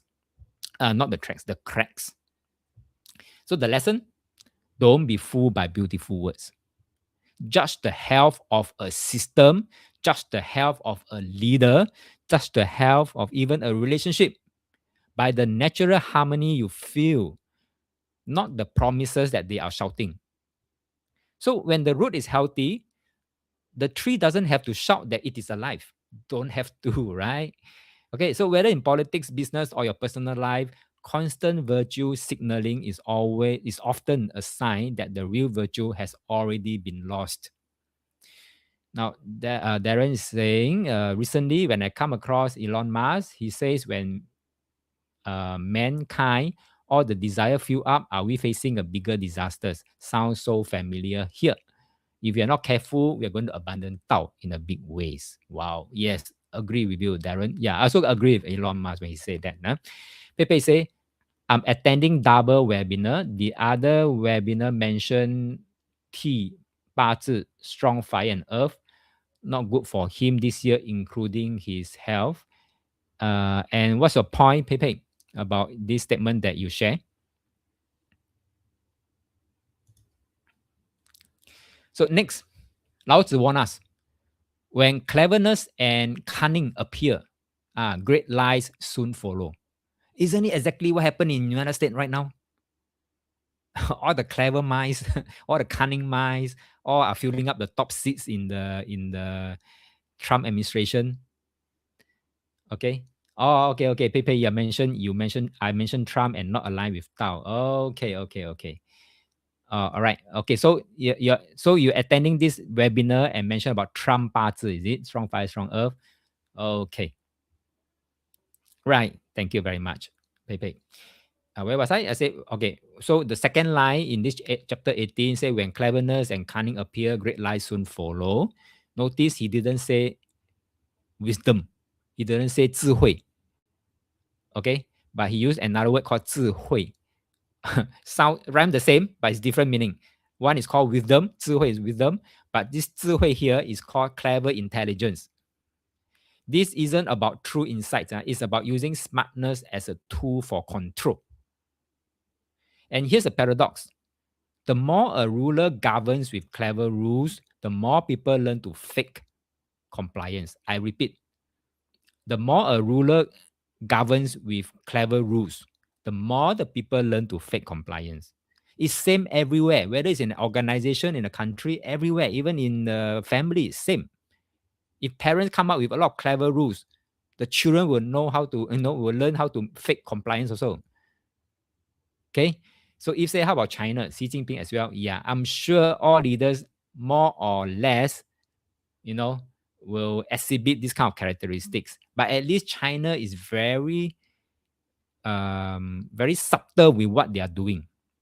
Very subtle. They are not shouting that they have achieved it, achieved that. No, they are not. Even when they have brought Cambodia and Thailand together for a ceasefire talk, they didn't promote, right? They didn't promote. Okay, they didn't shout like United States saying that, oh, I deserve a Nobel Peace Prize because I did this or did that. No, China at least didn't do that. Okay. So in Chinese history, we call it 上有政策,下有对策. The fake compliance that's what I talk about. 上有政策,下有对策. The government has policies, yes, so be it, but the people will have countermeasures. Look at Singapore, talking about those property rules and regulation. They have this cooling measure, whatever, but people, the buyer, the agent, they have ways of countermeasures, taking shortcuts. Okay, so this isn't just any ancient talks. It's very alive today. You think of how many compliance trainings or company policies you have seen where people not during the meeting, not their head during the meeting, and then whisper to each other afterward about, oh, there's a loophole here, there's a loophole there, there's a shortcut here, there's a shortcut there. Or in governance, laws are created to keep order, but those very law creates a whole industry of loophole experts who make a living teaching others how to skirt them, like CPF. There are experts out there to say, hey, how can you maximize your CPF saving, blah, blah, blah, blah, blah. Lao Tzu call them loophole experts. So this is why Lao Tzu says too much cleverness at the top breeds hypocrisy at the bottom. It's not about good or bad, it's about understanding human nature. So when rules get too rigid, real trust will die. People focus on playing the game instead of living the truth. Let me cite a real life example here. Look at this recent Singapore case. When was it? 2024. A mother and son deliberately lied to the income tax department about their property ownership structure, claiming a 99-1 split to gain tax benefits. So they use their smartness to manipulate the system. And here's the truth. True wisdom isn't about outsmarting the rules with deception. It's about aligning with your own integrity and the natural order. So when cleverness becomes a tool for dishonesty, it creates a society full of distrust, which is exactly what Lao Tzu warned us against. So this case shows that smart actions without honesty lead to great falsehood, damaging not only the individuals but trust in the whole system. So real wisdom is very simple and truthful, not complicated, not deceptive.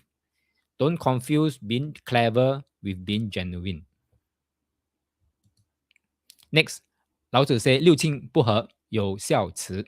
When families stop getting along, people start preaching filial piety and kindness. Now why? Because true filial love and kindness are supposed to be natural.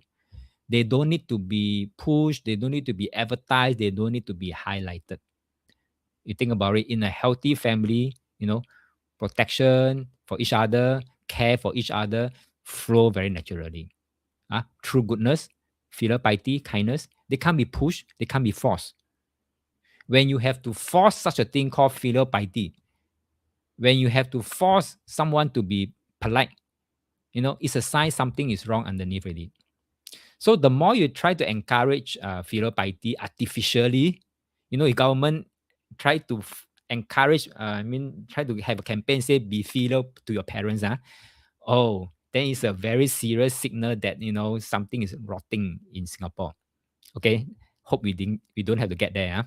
Okay, so the more you try to encourage goodness artificially, the more it reveals the absence of genuine harmony.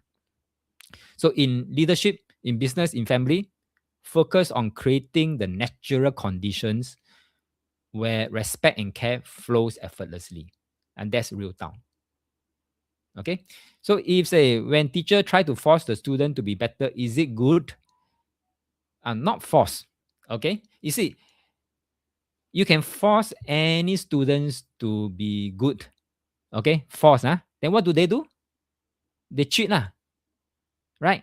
They scribble some paper, or scribble something onto their palm. Remember that there's this, I think many years back, there's this news about a tuition center and the students who's sitting for the O level, they were caught collaborating to cheat during the O level result, not the result, the exam. Why? Because they are forced to produce good results. You see the point? If we create the natural condition whereby the student want to study on his own, then there's a different story. He will do whatever he can. Of course, not cheating honesty with integrity to score. So there's a difference between artificially and honestly. Follow me? If now look at the real life case, another real life case of Yang Ying. I'm sure some of you may still remember this case here. Yang Ying is the former China tour guide in Singapore. He claimed to be the adopted son of a wealthy widow, showing public gesture of care and filial devotion. So to outsiders, it looks very touching. A younger man caring for an elderly lady, calling her like a mother. But behind the curtain, it was all an act. He was driven by genuine, wrong. He wasn't driven by genuine respect or love. He was scheming to control her asset, eventually cheating her of 1.1 mil. So this is exactly what Lao Tzu warned us about. When the natural bonds of trust and love within families weaken, the stage open up for fake filial piety to show up. The fake filial piety is often a mask for self-interest. So when someone has to loudly prove they are filial, they love you, or whatever, they care for you, then we should ask why they need to prove it at all. True filial piety, or love is quiet, constant, natural. It doesn't need a PR campaign. If we only judge by appearances, we risk applauding, the young yings out there, the many young yings out there of the world, while missing the quiet, genuine ones who don't shout about their goodness. Okay. If it's asking, but the student cannot, how should force necessary? If you ask me, I may be wrong. If you ask me, I say don't force. Okay. Can study, cannot study, cannot study. Come to a point, because everyone has own track. You come to a point whereby he finally feel that study is essential. He will do everything he could to go and further study on his own, without you forcing, without you encouraging. He will do it on his own. I've seen a lot of cases like that. Primary school don't want to study, secondary school don't want to study, but when it comes to poly, suddenly he become a high flyer in poly. Why? Kai Chiao. His season has arrived. But before that, his season has not arrived. Okay, thank you. Respect everyone's path. Yes, 这是他的道. Let him progress on his own 道. Can Okay, so like I say, this is my opinion, because I'm saying this because I'm trying to align with the Tao. You may have a different opinion, which is fine. Okay, where was I? Okay, last line of chapter 18. This is a very short one, but very powerful. Thank you, if agree with me. Last but not least, Lao Tzu also said, 国家混乱有忠臣.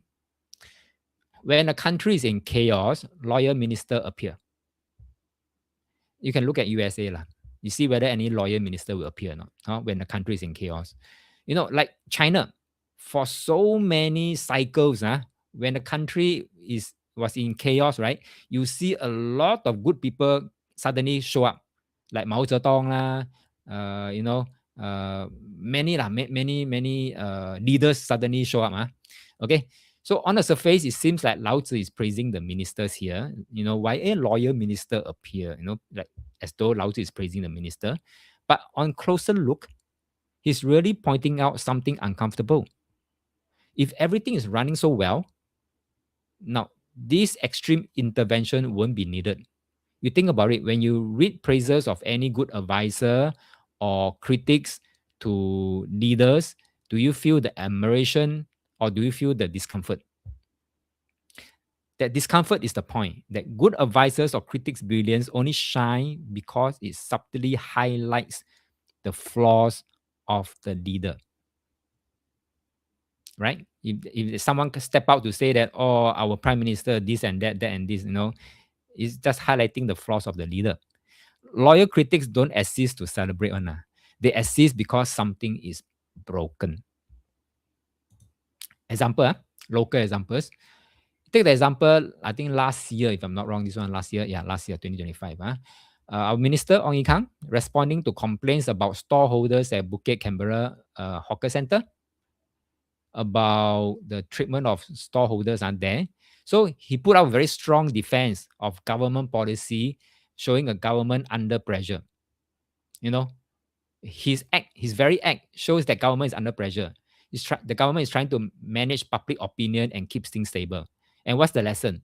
The louder the pushback, the more we should question if the system is really working smoothly. Now, a well-functioning leadership creates harmony without needing constant firefighting. That's the ideal situation. Okay, so next time you hear praise for the loyal minister or the whistleblower, remember Lao Tzu's wisdom. When they show up, means there are symptoms. There's a symptom that we should look out for. Okay, so true leadership means fewer crises, not more corrections. Now, shortly after, the government removed free meal clause from the renew contract. And if you have been following this case, they removed the free meal clause from the renew contract. So the criticism only arose because of mismanagement. Now, if things were smooth, no one would even raise the issue, right? So stop thinking that criticism, correction, or those loyal advisors or critics appearing is always a sign of virtue or attention. Often it's a sign that the system or the leader or the environment isn't working. And that's the real lesson. So ask yourself, when in your life are you glorifying the loyal critics instead of fixing the chaos that invited those loyal critics? So with this, we end this module here and we move on to the next module 4. Question so far? If you are still okay with me and I can move on, type okay in the chat.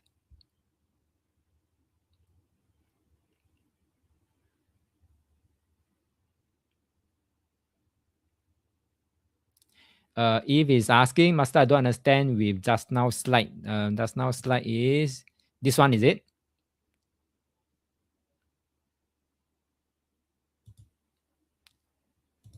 Yes. Okay. Basically, this part here is trying to bring up a point about this last line here. When the country is in chaos, loyal ministers suddenly appear. What it means here, if suddenly you find that someone comes out to criticize, for example, our PM or the government, about certain things. And an example is this. Bukit Canberra Hawker Centre. I don't know whether you follow this story. It's about, I think, one of the food critics criticized about this policy about having free meal, about the storeholders needing to provide free meals at hawker centers. And and then the government under the gambit of Ong Yi Kang, he was putting out very strong defense about this policy of providing free meals. Okay, but because of the strong defense by Ong Yi Kang, it just only show that there is some cracks, there is some inefficiency in the policy that should be looked upon. Okay, that should be looked upon. So therefore, when there are loyal critics like this showing up, we should be careful that what they are trying to pinpoint or highlight is true. So we shouldn't brush aside and say that there's nothing wrong with the system, there's nothing wrong with the policy and things like that. Okay, because if the policy is so good, so well run, No one who want to complain. What's the point of complaining something that's already well run, right? Nobody want to complain, right? Because everyone benefits. You get the point, if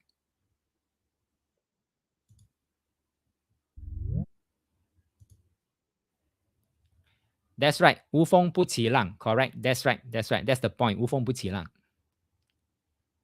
Can so let me move on to the next module. So same thing. If let's say you are heading a department, and then one day during a meeting, someone raise something that you know you don't feel good listening to because it could be attacking you. It may seem that it's attacking you.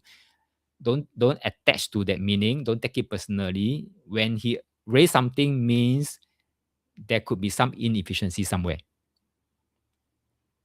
Lin say, but there will always be naysayers even when it's well run. In today's context, it's paradoxical world. Now I feel, yes, there will always be naysayers because it's always yin yang. But what I'm saying is that the loyal minister, even the loyal minister also criticize the system. Then that is the point to highlight already. You get my point? Even if your loyal, let's say your loyal and subordinate also mention something, then there's something is wrong already. Okay, module 4. Let's start with something that might sound crazy to you. In this workshop, it's always very controversial. The smarter the leaders, the dumber the society becomes. What a controversial statement. Sounds wrong? Darren said that's like loyal husband and wife suddenly criticize you. Yes, something like this. Okay, so this is a good example. Pepe say, how to join from event? No join button. Join what event? Sorry, Pepe. I don't get you. This too sudden. I don't understand your statement. My class. What about my class? This class, you're in this class right now. Okay, let me proceed. Another device. Same how you come in is how you come in with the another device. Cannot. What's the error message?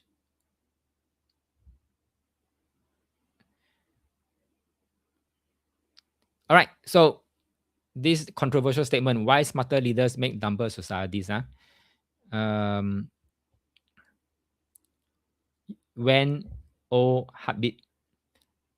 No, you go to my Telegram channel message or the email that I've sent to you yesterday. Use that link to join. Is that okay? Otherwise, let me send you this link to join.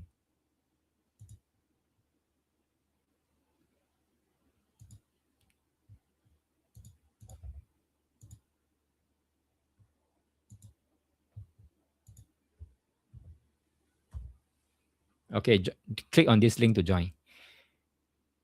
Okay, let me move on. Now, we all have been told we need wise, clever, highly educated leaders, highly paid leaders to guide us. But Lao Tzu flips the idea upside down in chapter 19, which we're going to talk about in this module 4.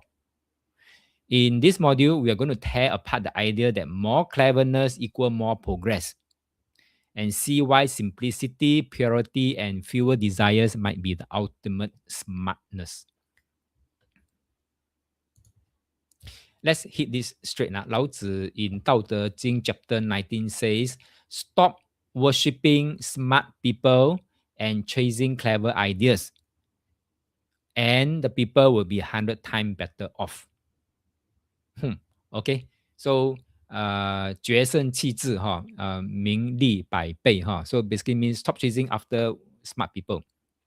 Now it may sound crazy. Is he saying intelligence is bad? Not at all. Okay, not at all.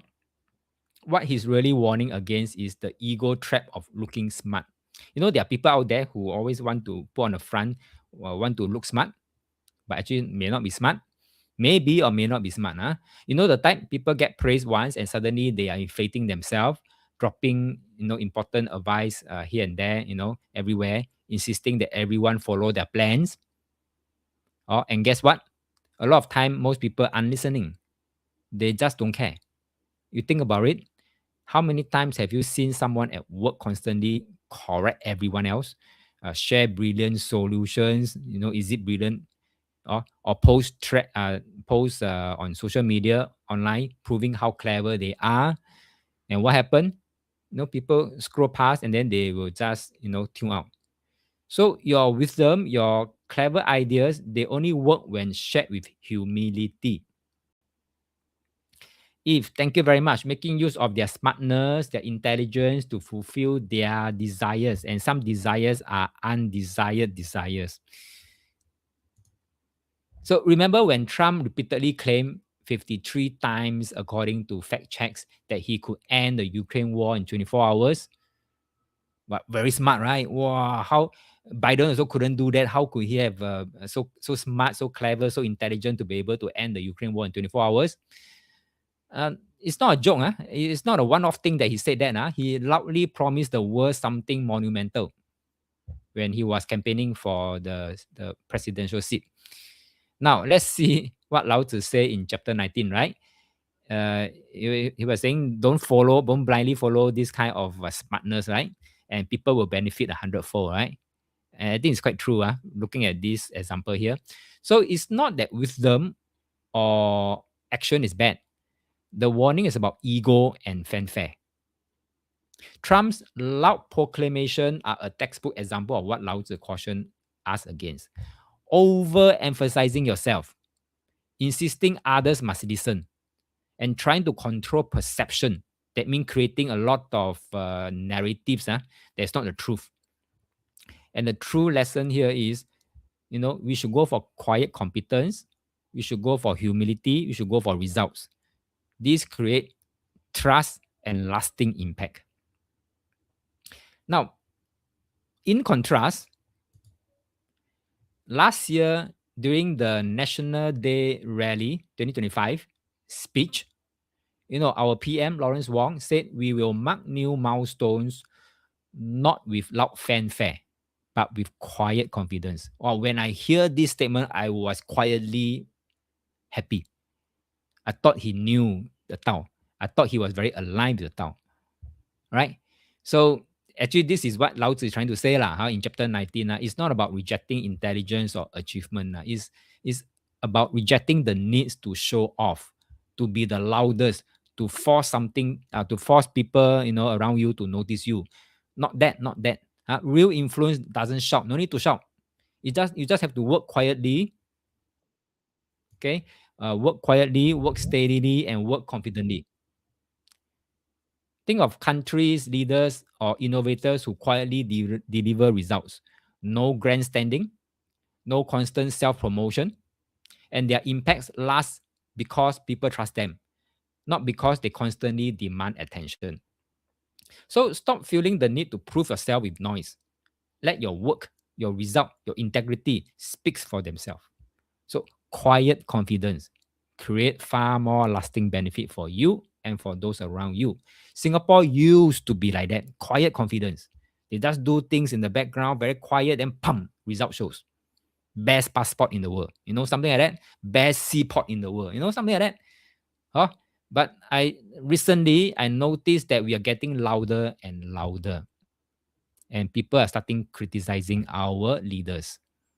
I'm not sure whether this is good or bad, but this is definitely not the quiet confidence, the quiet achievement that Lao Tzu says.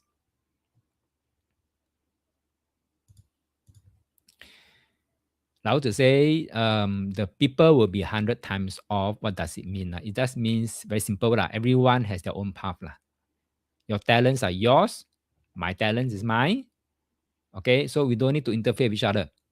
But think about today's world. From kindergarten, kids are taught to do the same things, say the same things, follow the same rules. So by the time they're in school, some kids are repeating exactly what adults say. And we praise that. We encourage that. Hey, Lao Tzu say that's not natural. Okay, that's not impressive at all.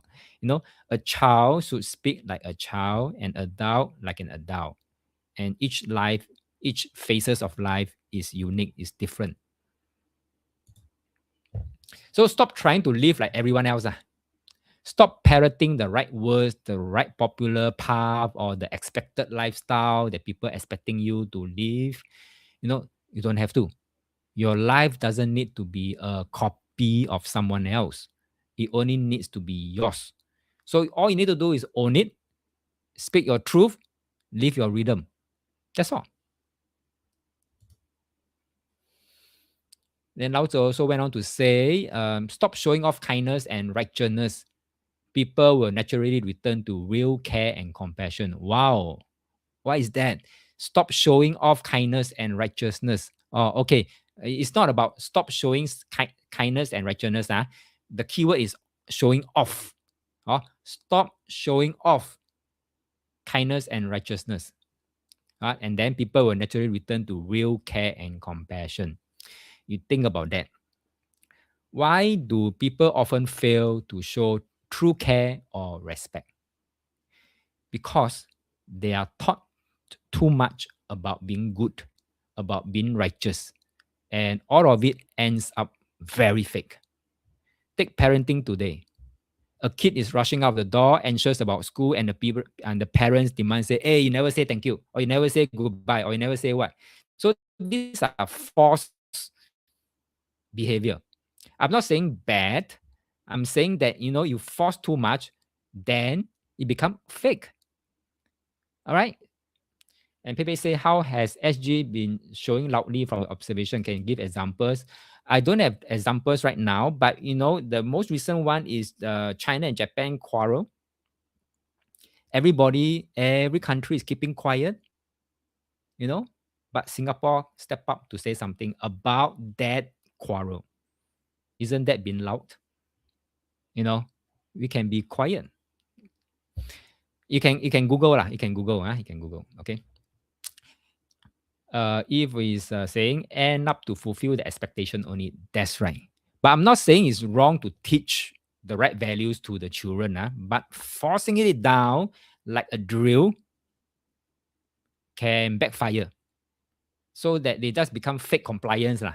You remember? That's not I talk about fake compliance. Okay. And it's not truly from the heart. And that's not what we want. Okay. Where was I? Okay, so that's not natural. The child will go for fake compliance, and the feeling is like being forced out. So that kind of respect or the kind of gratitude becomes very hollow. So Lao Tzu is saying, stop the forced behavior, stop the fake manners.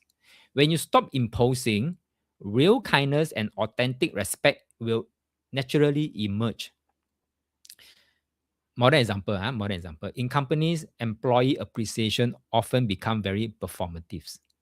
Best employee of the month, best employee of the day, whatever, become very fake.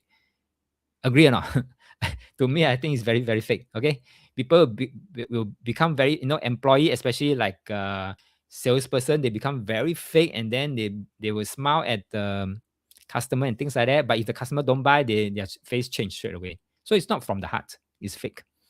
So companies that quietly empower teams, trust them, and let genuine recognition flow naturally should see real engagement and loyalty. But if don't teach the kids, don't return to real care and compassion, how? Okay, like say they have their own Tao, but I'm not saying don't teach. I say don't force. Different, different. Not saying don't teach, but don't. I say don't force, because teaching, there are many ways to teach. And the best way, Lao Tzu, I think in some of the modules I will share, is lead by examples. This is what Lao Tzu says. Thank you, Pei Pei. Lead by examples. That's right. This is also what Lao Tzu says, lead by examples. So stop demanding politeness as a checkbox, like checkbox. Oh, today you never say thank you to me. Oh, today you never say good morning to me, Thank you, Pei Pei. Quiet lesson. Oh, you learn the word. I love the word quiet lessons. Okay, no need to like a checkbox like that. It must tick, tick, tick, tick, tick, tick. You will bring up a fake compliant child. or a fake compliance employee. Don't do that. So stop all the false righteousness. Focus on creating the condition where genuine care, genuine gratitude, genuine respect can, just arise on their own. True connection, doesn't need any script. It just happens. Okay, if you're filial to your mother, you're filial to your mother. You don't have to shout. You don't have people to force you to be filial. You naturally be filial. Next line. Lao Tzu say, stop chasing cunning tricks and personal gain. Thieves will disappear. Think about that. A thief can be smart, can be resourceful, and can be very skilled, right? You know how to open lock. While normal people like me don't know how to open lock. Pick a lock. I'm gonna say open lock. Pick a lock, okay? Or they can be very resourceful. They can be very smart, and in many ways maybe better than me and many other people. But they are thieves. They're doing all the wrong things. Just look at how easily someone can hack your phone, pick your lock, or even scam you online. So cleverness is not the problem. Misusing it for selfish gain is. I think someone mentioned just now is for their use. I think PayPay is it or Eve saying something I can't remember it. That for their own use. This is wrong. Misusing your cleverness or intelligence for selfish gain is wrong. That is away from the Tao. You take Elon Musk, he used his cleverness to revolutionize electric cars and space travel, creating massive value for humanity. Space travel, I'm not too sure. Electric car, yes, definitely. Contrast that with the recent wave of AI scams where clever coders exploit loopholes for quick money. The skill is there, the knowledge is there, but the intention makes all the difference. So stop idolizing cleverness for profit alone. So don't misuse cleverness. Stop thinking how can I get ahead and start asking how can I use my skill to create real value and benefit others. That's why I go into this coaching line. Okay, is to use my skill, my knowledge to help others. So when we channel our intelligence and ingenuity for the greater good, society will benefit, other people will benefit, trust will grow, and success will come naturally too. So cleverness without conscience, without 良心, there's thieves. Okay, there's thieves, there's robbers, or there's scammers waiting to happen. Now, Lao Tzu warned us the trap of wisdom. That's how we went through the trap of wisdom, the trap of virtue, the trap of cleverness. If these are used only as decoration, as a surface show, they are not enough. Soon enough, they will become shallow, they become childish, they become useless. True values comes only when these qualities are built on a real foundation. You look around today, many leaders, companies, even influencers decorate themselves with wisdom. I have a lot of certificates, so I am very wise. I'm very intelligent. Or decorate themselves with kindness, cleverness, but without substance. That means the foundation is not there. Surface without substance will collapse very fast. Let me cite 4 real life examples. There's this fast fashion retailer, Shein. Is this how it's pronounced? Shein was fined £1 million, euro, not pound, euro, by Italy's competition authority for misleading environmental claims about its Evolution collection, specifically exaggerations about recyclability and sustainability. But it was found out that this claim is fake, very deceptive. Okay, and therefore he was fined. This company was imposed a fine. This showcase how clever marketing, okay, and that appeals to the virtue, lose all value when they are found out. Okay, when they are discovered that it's fake one, or lacking authentic substance or eco commitment. So if what you're selling is not recyclability or for sustainability, then don't make that claim because the foundation is not there. And another example, Deutsche Bank asset management arm DWS was fined 25 million euro for falsely portraying itself as a leader in ESG, environmental, social governance investing. Now, regulator found that this claim did not match the reality, so they were fined. Okay, so again, they didn't do all these things yet they claim they were all these things. So away from the town. Then in 2025, last year, Clorox Australia was also fined 8.25 million Australian dollar after the regulator found that that one of the product called Glad 50% ocean plastic recycled garbage bags were misleading also. Okay, so the plastic actually came from inland location, so not the ocean. So again, foundation is not there, but they claim they are. So once found out, again, it's away from the town. So think about just now that case study about the Bukit Canberra Hawker Center. Some hawkers are questioning why they should bear the burden of budget meals and apps discounts on paper. Because some scholar think of this, it looks like a great initiative, support the public, make food affordable. On surface, there's virtue on display. There's intelligence, there's wisdom on display. But if the system leaves the hawkers struggling with higher costs and thinner margins, then it's just surface decoration. There's no real substance, no real foundation at all. It cannot sustain. So this is a textbook case of superficial virtual signaling, presenting a noble cause like environmental sustainability lah, or public support lah, whatever. But while while lacking the underlying authenticity, that means the foundation.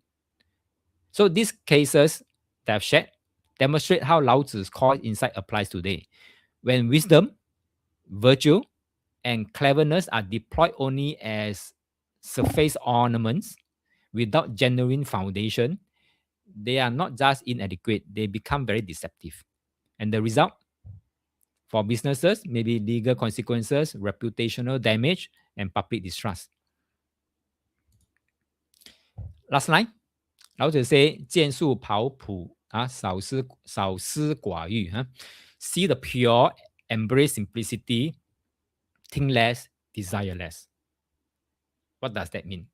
It means human beings are born with a pure, untainted nature. Okay? When someone is in danger, like falling into a ditch, falling into a drain, collapse on the street, you don't need to ask the background or calculate the risk that you have if you help them. The right thing is just to act to help them, right? Right? I mean, this is nature instinct in everyone. The instinctive thing is to move forward to help wherever you can. Okay, so heard about this Lisbon Maru incident in 1942, I think around World War II. You want to hear this story? I'm using this story to illustrate the earlier point. You want to hear this story? Lisbon Maru. In Chinese, it's called what? Dongji Dao. Dongji Dao. In 1942, about 1,008 prisoners of war. These are the Allied prisoners of war. They were imprisoned on the Japanese military cargo liner. It's called the Lisbon Maru, to be transported from Hong Kong to Japan. They're prisoners of war. So after 3 days of smooth sailing, right, the vessel was torpedoed, by the USS Grouper. That means some Allied forces off the Dongji Island, Dongji Dao, part of Zhoushan archipelago in China eastern, should be Zhejiang province. Okay, so after the strike, the Japanese troop on board locked all the prisoner of wars, mostly British soldiers and airmen, inside the cargo room. Okay, and then they nailed the wood planks and canvas sheet across the entrance so that no one can leave the cargo room. Over the next 25 hours, as the Lisbon Maru was sinking because it was bombed by the Ally, the POWs, prisoner of war, did everything they could to save themselves. So after finally breaking free from the hole, they start jumping into the sea, lor. Okay, deep sea, where they came under fire from the Japanese captors. So Japanese find that hey, they are escaping, so they want to shoot and kill all those prisoner of wars as they jump into the sea. Now, Dongji Island were fishermen. Okay, they saw that Chinese, they are Chinese, they sailed to the rescue in their sampan, saving some 300 over men from the brink of death, providing them with food, clothing, shelter. Okay. However, 800 over prisoner of wars perished that day. I mean, died that day, either being shot at, or they are drowned, or dying, in that cargo hold because they didn't manage to escape. The Japanese military only began lifting the men from the water once the Chinese fishermen became witnesses to the atrocity. So this Lisbon Maru case ultimately, this ship ultimately sank beneath the wave of the island. Okay, so there's a story about this into a movie okay, called Dongji Dao. You can go and watch. Very sad. Very heroic also lah. So why did the fishermen acted the way they did? So here's a true question. Why did the fishermen acted the way they did? Remember this World War II. China is under attack, under invaded, occupied by Japan. All right.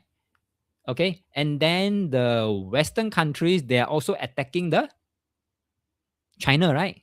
八国联军, right? Okay. But when it comes to disasters like this, saving life, they didn't calculate profit. They didn't follow any complex rules. They just did what they did. So they acted simply naturally from the pure human heart. And this is what Lao Tzu says. Now, today, let's contrast that to today. Today, you look around us, doing good deeds has become riskier and riskier. I'm not sure whether you agree with me or not. I repeat, doing good deeds recently, nowadays, has become very risky. In Yisun, when was this? 2024. Singapore, Yisun, a doctor performed CPR on a patient at a clinic. And then he received 3 months suspension for allegedly not following protocol. But a life was saved. All right? So it get very risky for nothing. You follow your instinct, you get 3 months suspension. And then another example, in China, this was last year, July. In China, a teacher helped a collapsed woman on the street and was accused of groping her. Helped, but was accused of molesting her. So these are not isolated incidents. I'm sure there are more. They show a modern tragedy. The law and the fear of accusations are replacing human instinct and empathy. So people, what would they do? Nowadays, people freeze instead of helping. Kindness has become a dangerous action. So Lao Tzu's lessons here is very, very, very clear.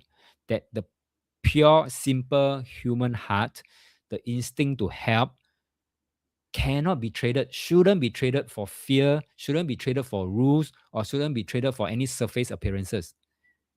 And Lao Tzu end off this module, this chapter, reminding us that fear of legal or social consequences is teaching people not to be human. Morality is not in the rules, it's not in the titles, it's not in the formalities, right? It is in the raw, unpolished essence of being human. And there's a quiet lesson here. Question so far?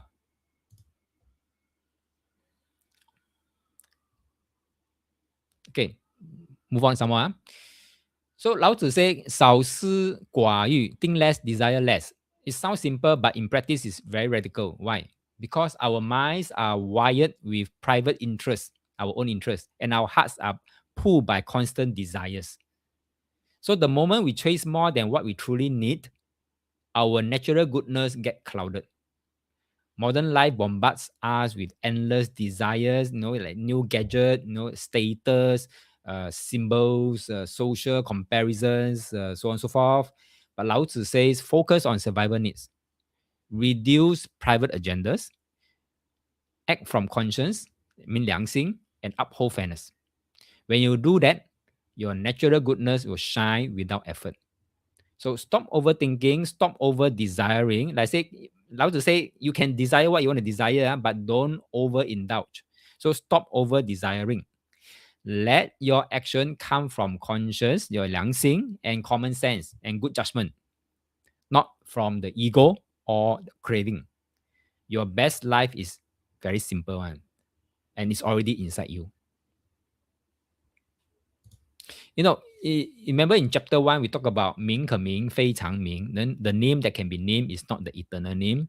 Lao Tzu is warning us that titles, fame, labels can kill the real essence.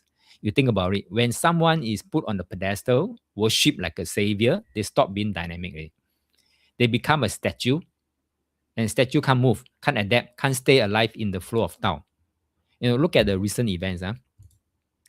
You know this guy, Sam Bankman-Fried, you know, hailed as the crypto genius, praised in magazine as the next Warren Buffett.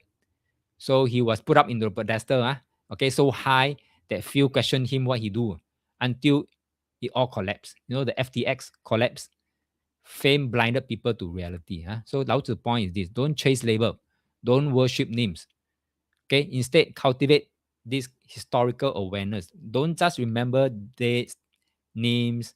You know, read the patterns, read the deeper lessons behind them.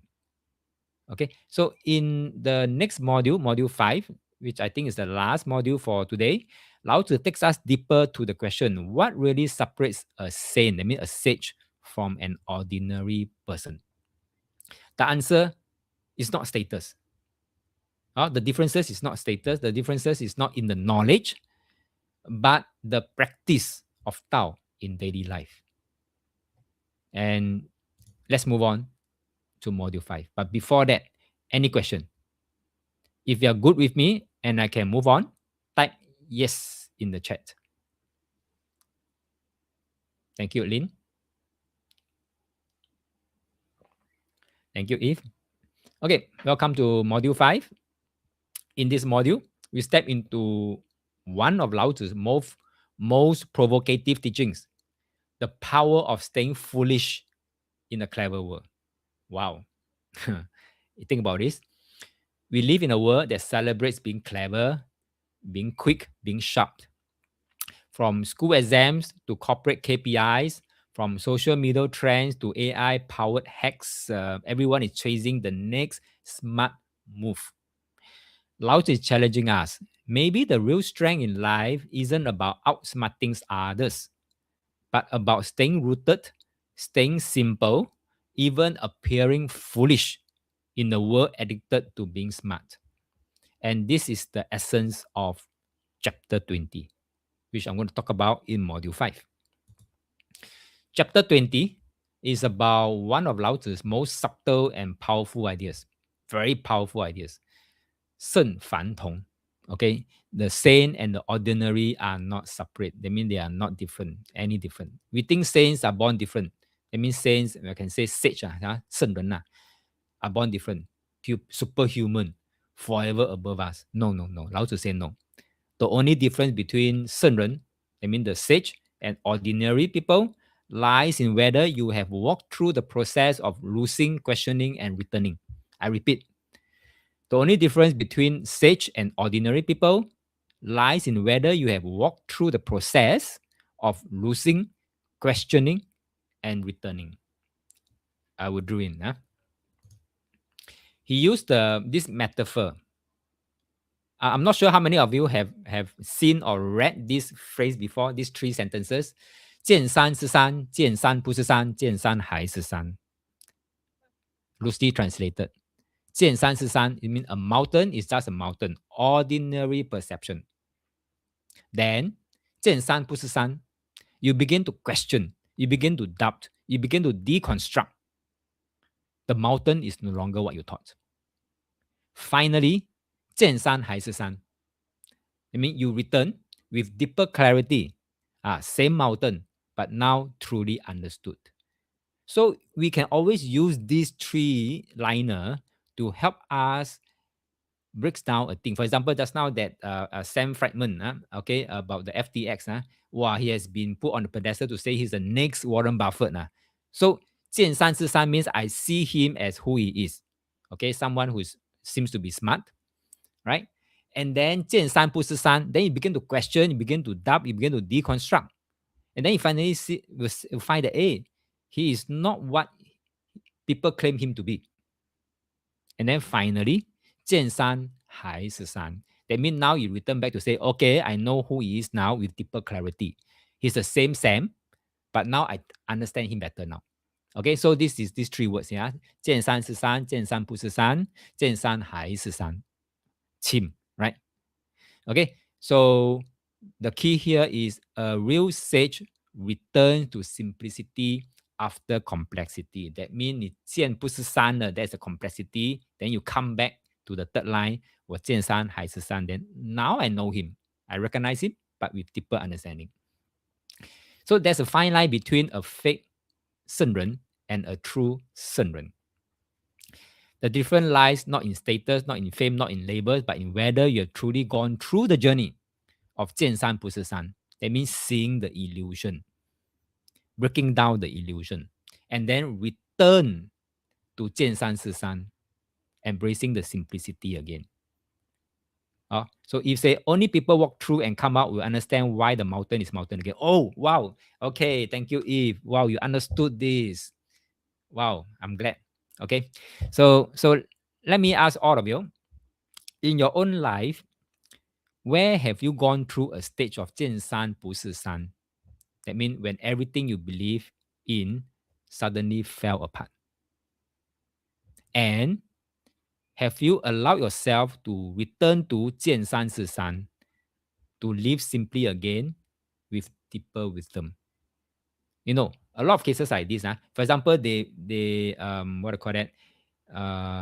They went into business, then the business grew so big, so fast, or they were so, after that, they were so 好练, something like that. But and then come to a stage, like all things, start to break apart, then it's called 见山不是山.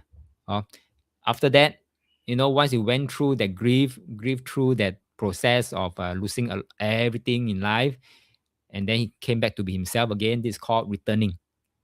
To live simply again, but with deeper wisdom, deeper understanding, deeper awareness. Clear? Okay, so it's a very powerful three-liner. That's called returning back to simplicity. Let's break a belief again, or that we have all been conditioned to hold that the more knowledge and skills you have, the happier and more secure you will be. Wrong. Okay. Lao Tzu starts chapter 20 with 4 words: 绝学无忧. What it means by 绝学无忧 means stop chasing too much knowledge, and the life brings less worry. Wow, what controversial. Okay, now he's not saying don't learn. He's saying don't mistake knowledge for wisdom. Don't let titles or intellectual pride become a new prison for you. And don't let learning turn into arrogance. Because sometimes the most learned people are the ones in the deepest pain. Now, Darren is sharing, I see my wife the first day again, see my wife who she is. Again, see my wife, do you see who she is? Accept who she is, ma. End of day, I want to live a simple life while my ears and heart in peace. Wow, good translation into marital relationship. Very good, Darren. Okay, 见山是山, 见山不是山, okay, 见山还是山. Okay, good. Okay, so yeah, that's how I end off with the most learned people could be the ones in the deepest pain. So you think about it. Look at this, Sam Bankman. Again, I use this example again. A genius who studied physics at MIT, praised as crypto wonder kid. Brilliant knowledge. He has his billions in his 20s already, but his knowledge became his pride. His cleverness became deception. Today, he's serving decades in prison. So did knowledge give him peace? Did knowledge give him success?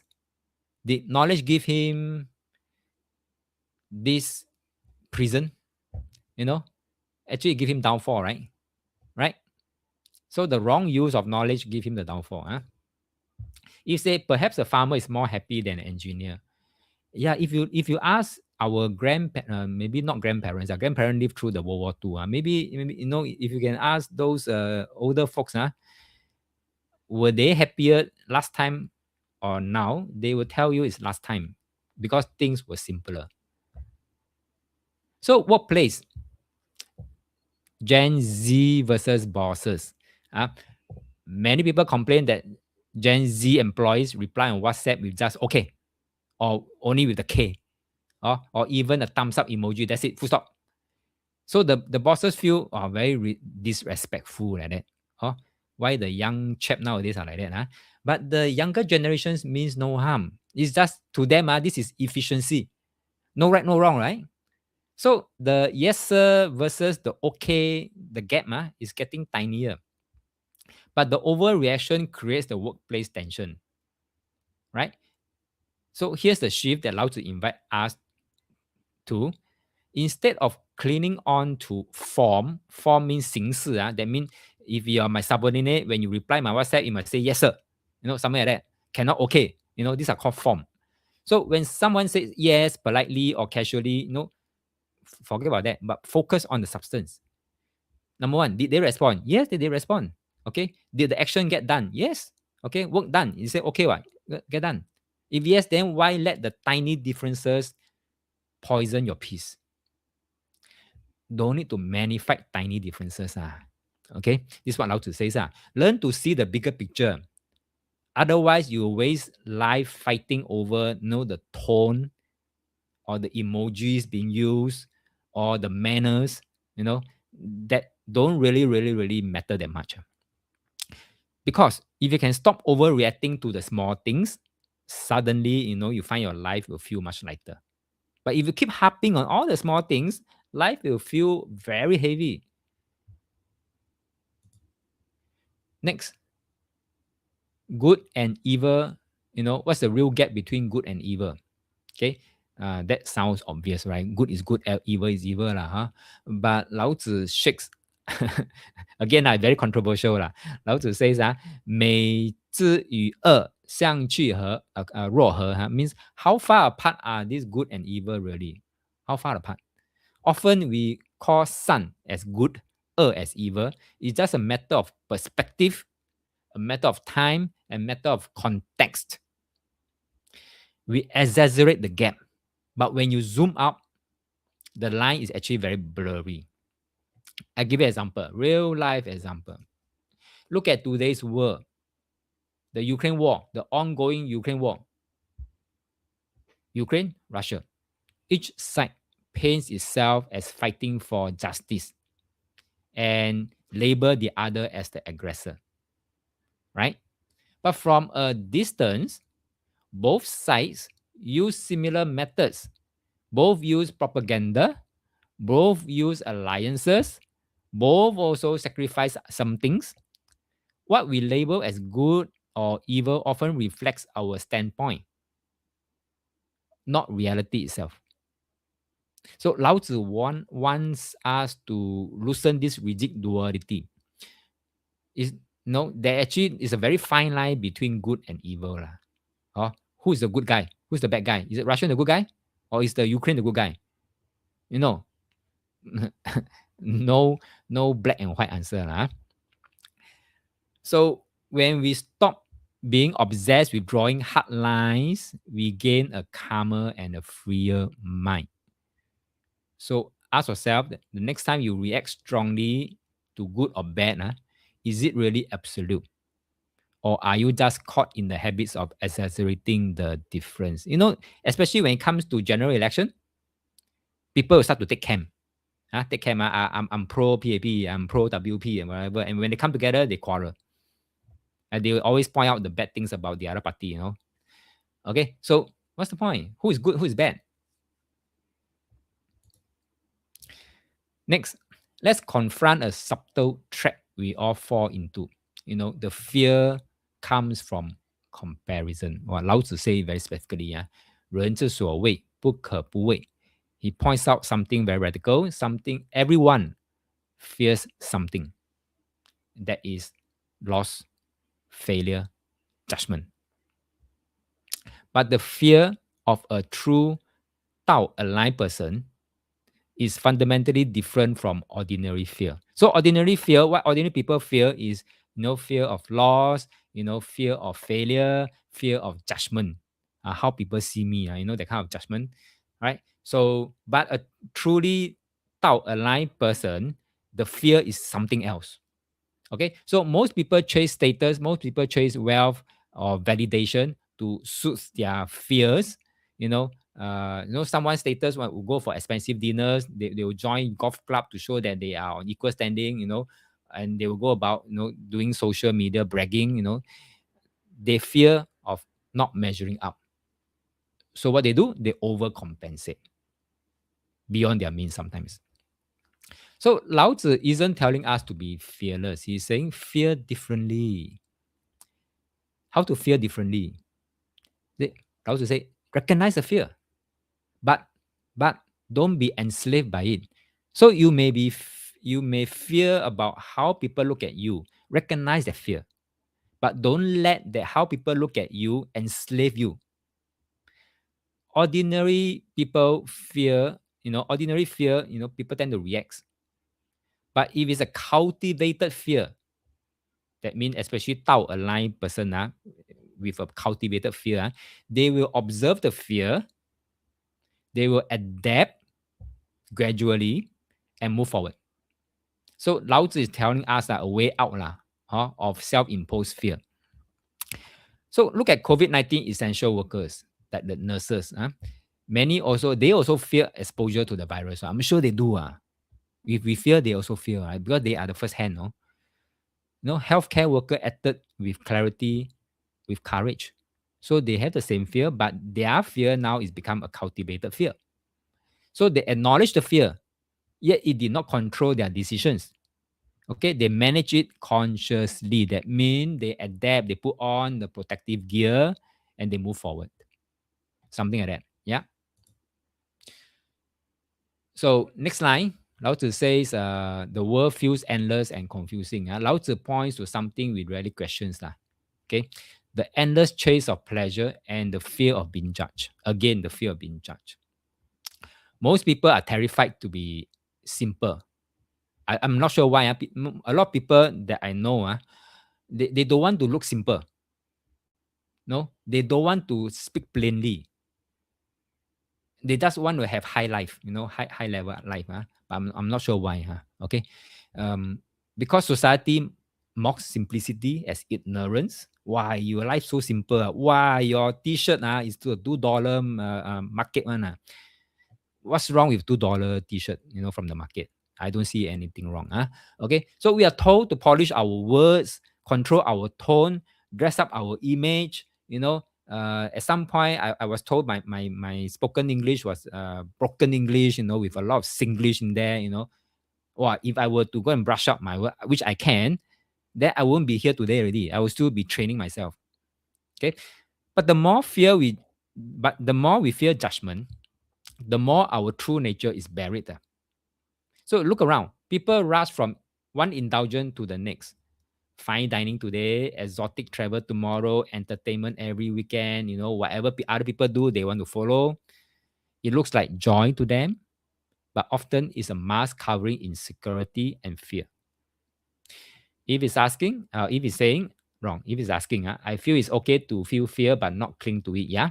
Yes, it's okay to recognize the fear that I fear of my bad spoken English, that you all may laugh at me, okay, or you all may despise me. That could be the fear, okay, that could be the fear. But I don't cling to it, like what you say. I don't cling to it. I adapt. So straight away, I can tell you upfront, yes, my spoken English is broken. So please pardon me. Yeah, and I move on and I move forward. That's it. Okay, so I face it and do, what I'm doing now. Okay, then if you're saying I love this phrase, I drift with no place to belong. Okay, so is that how you feel right now? Okay, next. So the truth is, pleasure Remember just now I talked about people go and follow other people, they play golf, you also play golf, they join this country club, you join the country club, they drive Mercedes, you drive Mercedes, blah blah blah. Okay. So the truth is pleasure without end is an illusion. It's an illusion. Fear of judgment keep us chained to the illusion. Fear of judgment chain us to the illusion. And Lao Tzu invites us to flip that script. So don't fear simplicity. Okay? Don't fear being seen as lesser. Okay? Fear losing yourself in the chase, sorry. Because when you stop fearing society's noise, people's opinions about you, you return to something infinite, something vast, something real. It's your own unpolished, authentic self. Let me repeat. Fear doesn't disappear when you earn more. Fear doesn't disappear when you perform better. Fear doesn't disappear when you buy bigger house, bigger car, bigger whatever. Fear will only fade when you stop performing for others and start living from your original nature. Fear. Okay. Okay. Lin said my English is okay. Thank you very much, Lin. Darren said I agree. However, fear is how to make the business opportunity. Okay. Now you must know how to make use of the fear, right? Okay. So it's constructive fear. That's what I mentioned about cultivated fear. That's the part here. Cultivated fear. We fear COVID. When COVID arrived, I'm sure many people fear. But again, people see opportunities in COVID. Next line. Look at people today running from one pleasure to another to the next. That's what I mentioned, right? Fine dining tonight, luxury hotel tomorrow, exotic trip the next month. People travel, you also want to travel. People go China, you want to go China. People go Europe, you go Europe. They call it happiness, but is it really happiness or is it just distraction? The world taught us that pleasure equal meaning. But Lao Tzu warned us it's an illusion. Again, Lao Tzu is repeating, it's an illusion. Endless banquets and entertainments may look like joy, yet they often cover emptiness, cover fear, pressure to keep up appearances. So happiness is not in the feast, it's not in the stage, it's not in the noise, it's being real, being simple, being free from the need to impress. Yeah. So when the crowd chase endless banquets, the one who dares to step away, he's the one who truly tastes life. Sounds good, huh? All right. So that's why I step away from the corporate world, because I don't want to, I don't want to join in the crowd. I don't want to lend myself in the noises. I just want to live the way I want to live. Darren say, when I talk to some of them, they tell me they have only one life, live to the fullest. Wow. Okay, live to the fullest. Then what is fullest to them? So again, depend on definition. Okay. Lao Tzu says, but I alone feel quiet, still, like a newborn who hasn't learned to smile. That is 淡泊. In Chinese word called 淡泊, which means true inner calm. Most people today say they want to be calm. Yeah. Yet they chase after more noise, more drama, more possession. And that's not real calm. That is performance already. That's last year. Korea had this quiet quitting wave, right? Went viral. Quiet quitting. People look calm on the outside, tanting at work, but in reality, they were burnt out. Secretly job hunting, living with stress. And then they have this eating disorder, then insomnia and things like that. Again, form without substance. You say you are quiet quitting, you are tanting, but then yet you feel the stress and things like that. Okay. And here's the most striking one. During the recent economic slowdown, many luxury restaurants in Shanghai and Hong Kong, which I read in some articles, saw a sharp drop in business. Not because people suddenly dislike abalone or shark fin, but because the show wasn't sustainable. Show that wasn't sustainable basically means that, during crisis, right, who can still eat abalone and shark fin every day? So that's not sustainable. So we still, somehow we still need to return back to simplicity. 好，咸鱼 is good enough. So when the facade crumbled, so did the so-called happiness. So people who say want to live life to the fullest, right? They tour every day. When something happened, their foundation is compromised, the facade crumble, and so-called the life to the fullest may also crumble. Right? So if say, Master, how you see if can go party alone and can sit alone quietly, isn't it nice? I don't see playing or enjoying is bad. As long as know how to come back, I don't know. Please enlighten. Yeah, you can go and enjoy, no doubt, but don't overindulge. Okay, don't overindulge. But if you go to a party and you sit alone, I'm not saying cannot. Then why in the first place you want to go? Am I right? Okay. But again, I don't know why lah. But for me, if I know I'm going to go to a party and I will be sitting there alone, then I'll say I don't want to go. Okay, and I give some reasons why I don't want to go.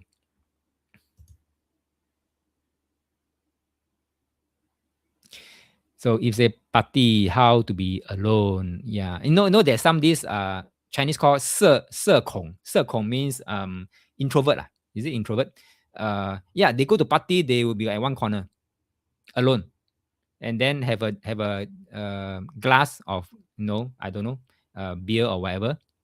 Then they'll just sip the beer or have a plate of some pastry, and then they'll just chew away the pastry. I've seen people like this. So I'm wondering why do they want to go in the first place? Okay, so now that's how there was a mention of a baby. Okay, so let's compare that to a baby. Yeah, a baby. If you look at a baby, a baby doesn't know how to envy. Not say doesn't know the envy. It just doesn't envy lah. A baby doesn't compare, right? A baby doesn't pretend. Hungry, cry. When full, sleep. When very comfortable, you smile. No pretend at all. So no drama, no show. That's Lao Tzu challenge to us. Can we return to that state of true simplicity or not? So when we talk about simplicity, all this while, what it means by simplicity, this is the one. Can we return to this state of true simplicity? Not pretending to be calm, not performing calm, not wayang wayang, but actually being calm, like a baby. Because in the end, like Lao Tzu say, everyone walks their own path. Your feast, your dinner, your stage, your stress is all self-created. He also says that the Tao is very wide. Okay, the Tao is really, really wide. The bandwidth is very wide. Why force yourself onto the crowded, narrow bridge that everyone is trying to get onto? That's why I quit the corporate world 啦，and 我走我的独木桥啦。So Lao Tzu described the infant as 累累兮, this Chinese word 累累兮, as if with no place to return. I think this is what Eve is trying to say. You like this phrase, with no place to return. The infant, the baby has no desire. The baby has no such thing called the self, no goal at all, no vision. It's just careless, a bit careless, a bit wandering, and it's a bit free, But he warned us, Lao Tzu warned us, if a person spends their whole life being careless and aimless, they stop being fully human. So true freedom is not about being lazy or being irresponsible. It's not about it's about remembering your original nature, free, unburdened. Even while you grow, you work, you act. Okay. Let me ground this statement with real relatable cases. Now, that's not talk about quiet quitting. Quiet quitting is different from inner peace. Different, People say, oh, I do quiet quitting so that I can inner peace. I don't think so. Okay, you feel stressed, still feel stressed. It's just that you just force yourself to do quiet quitting. So millions of young professionals in the US, in the Asia, started to do quiet quitting. They mean doing the bare minimum at work to reclaim freedom. Some felt the relief, yes, but many ended up very bored, stagnant. Obviously stagnant because you do minimum one. Okay, and then anxious. Why? Because endless laziness is not freedom. It become a cage. So Lao Tzu would say, you must grow, you must act, you must learn, but carry the baby's likeness inside. So I give you one example about not doing anything, being careless or aimless. Okay. Then the next one, the pandemic reset. Another example. During COVID lockdown, many rediscovered the joy of slowing down. I'm sure you have experienced that, the pace of slowing down during COVID lockdown. Okay. Then you learn baking bread lah, doing gardening lah, and then just being you lah. Okay. But those who stay stuck in the pause mode after the world reopened often struggle to rejoin the society. Right? So freedom turn into isolation. So again here, Lao Tzu's point say, keep the baby innocent, but also step forward into life. That means, yeah, if it comes to a lockdown, you enjoy. But when it comes to open up already, you have to step forward, you step forward. But maintain your baby's innocence within. Third example, Gen X and the Tang Ping one, the lying flat in China movement. This movement, Tang Ping movement, this movement rejected endless rat race competition. Now, on the surface, it looks like liberation, right? But long term, many start to realize that total withdrawal wasn't sustainable. They still needed purpose, they still needed growth, they still needed community. So for Eve, now that you have just resigned, and you just now you mentioned, I think you share in the chat that you what do you call that? Yeah, 躺平 now you're 躺平 now KLKK okay. So I think whatever I'm saying here may resonate with you now, right? On the surface, in the short term, it looks like liberation. But long term, you might feel that this may not be sustainable. You still need some purpose, you still need some growth, and you still need perhaps a community, like-minded community. Is that okay? If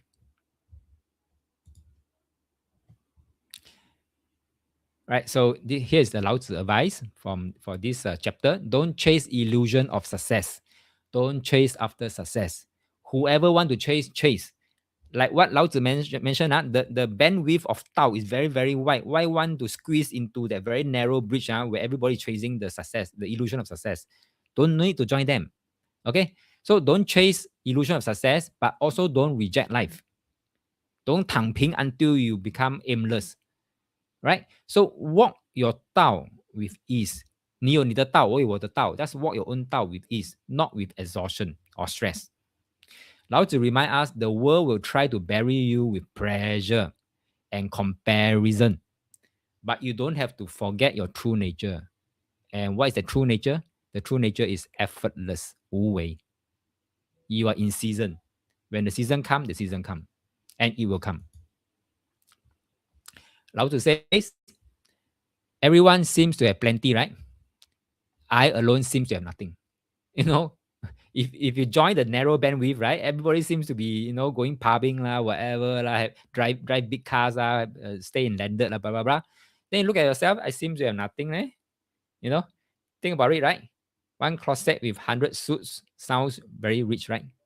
But every morning, the owner is stuck wasting 30 minutes choosing which suit to choose, ensures about which one is right. Meanwhile, someone with only one suit, they're already out the door, free, light, and going to work. That's about choices. So here, the statement here is about more is not more. Okay? Often, more or excessive is suffering in disguise. Let's look at real life.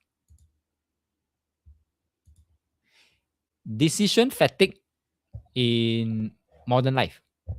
Okay? Psychologists have shown that too many choices actually paralyze us. I don't know whether you have gone through this GEM study before. Okay. What it says here, that supermarket they offer 24 flavors so less than when they offer only 6 flavors. Why? Because more option created more stress, not more happiness. So when you find that you have more and more options, let's say you have a few job offer coming to you all at the same time, that will give you stress. That won't give you happiness. But if only one job offer come, that is that is what you have already. That's happiness. Okay. So end point. More doesn't brings happiness. That's right. If you are saying, I don't know what to do, keep planning, travel also boring. Okay. That's right. Come to a point in long term, you find that whatever you do is not sustainable. So you still need to find a core. I mean, your Dao. You need to find your Dao. No need to rush. No need to rush. You're on time. No need to rush. So the mindset shift is happiness come from needing less. I repeat, happiness comes from needing less.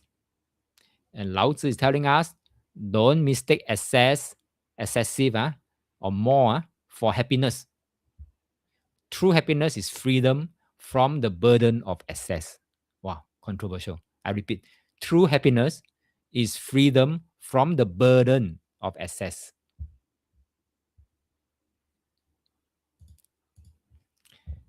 Okay, next, move on. Okay, this chapter 20 is very long.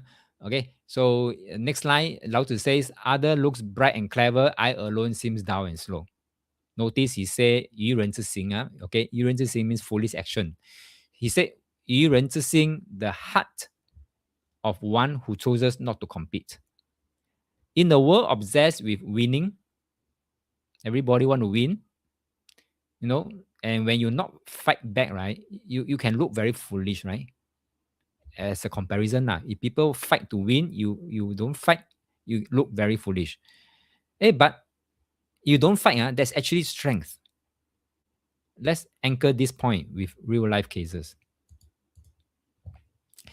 This guy is I'm not sure whether you know about this brand, Patagonia's. Okay, he's a founder of Patagonia's. I can't pronounce his name. He actually shocked the world by giving away his $3 billion company to fight climate change. Okay, many in business circles mock the move as irrational. Okay, but what looked like foolishness give him something no billionaire competitor could buy. Okay, a legacy of respect and freedom. That's one example. Next example, Warren Buffett, simple life. While other billionaires shows off their yacht, their limousine, their private jets, Buffett still lives in the same old modest house that he bought in 1958, like LKY. People once laughed at his frugality, yet he's still one of the richest men alive, while many flashy tycoons have already gone bankrupt. Okay, so this is another real life examples about simplicity. If I talk about fighting, if you people fighting to win, but then if you don't fight, it seems like you are a loser. So here's this point about fighting. If I don't need to fight, it means I've already won. If there's a fight and I don't need to fight, means I've already won. Remember this, doesn't mean that 你一定要出拳, you don't have to fight one. Okay, the so-called the full hearts, the 愚人之心, 愚人之心, is not a weakness. It's the confidence of someone whose blessings are already abundant. That's why I no need to fight. You want to win, I let you win because I already have abundance. My blessings are already very abundant. So remember, we talk about letting people cut your queue, in earlier workshop. I don't know how many of you can remember that. Remember, people want to cut my queue, I let them cut my queue because I have a lot of time. I have abundance. That's why I'm able to let you cut my queue. By cutting my queue means you have lack of a lot of things. You lack of time, you lack of patience, you lack of a lot of things. Can I say that? I can say that, right? Otherwise, they won't be cutting the queue. Okay, so of course, not many people can allow people to cut their queue. Some people react violently. Some, like for me, I will just let go. No big deal. No big deal. I have a lot of time. Okay, because I believe I'm someone whose blessing are already abundant. And so therefore, for those who let go, it is not a weakness. I let go of my, I don't insist that you cannot cut queue. I let go of my space. Doesn't mean it's a weakness. Okay, so that is called the 愚人之心, that means the fool's heart. Where was I? I think I missed out if comments. Master, what does this mean? It means the 愚人之心, is it? Basically means being foolish. I may look very foolish to other people to allow people to cut my queue, right? But this is not a weakness. Okay, this is not a weakness. Huh? Right? So, like I say, if I can allow people to cut in my queue, means I believe I am someone whose blessing are already abundant. Get a point? Okay? And if say everyone has a purpose, but I'm clumsy and useless, don't say that. Everyone has its strength. In subsequent workshop, I will talk about this part here, where some people feel that I'm useless and whatever. No, everyone has its strength.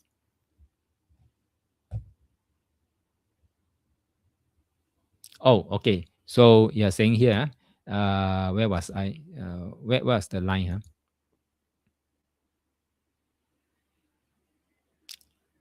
I'm coming to that. Okay, I'm coming to that. Yeah, I'm coming to that. Yeah. Like I say, allowed to say a lot of controversial things, but if after you listen to what call that, what he says, it's not. I'm coming to that. So follow me. Follow me. Did I skip a slide? No. I'm okay. I'm on time. Yeah. Okay. So next line. It says there, others look bright and clever. I alone seem dull and slow. Now, what the word called clever is often just self-deception. Okay. And what looks like muddled, like hutu, can actually be wisdom in disguise. Now, real life examples. Coming back to this guy again, Sam Bankman. Okay. He was hailed, that's why I mentioned that he was hailed as the genius of crypto, right? Everyone praised his brilliance until he collapsed and become one of the biggest frauds in history. This is called Zhao Zhao. Zhao Zhao means bright cleverness. He fooled the world. He fooled the whole crowd, right? All the investing crowd. But it was just cleverness built upon lies, upon lies, upon lies. Another example, I think Keanu Reeves in 2023, if I'm not wrong. Keanu Reeves often appear very quiet, even appear very ordinary, right? Taking the subway, giving up his seats, avoiding flashy display. Some may call him eccentric, very strange, or aloof. Yet his grounded humility has made him one of the most respected figures in Hollywood. That's Hun, okay? Choosing not to dazzle, choosing not to shine, but to live deeply.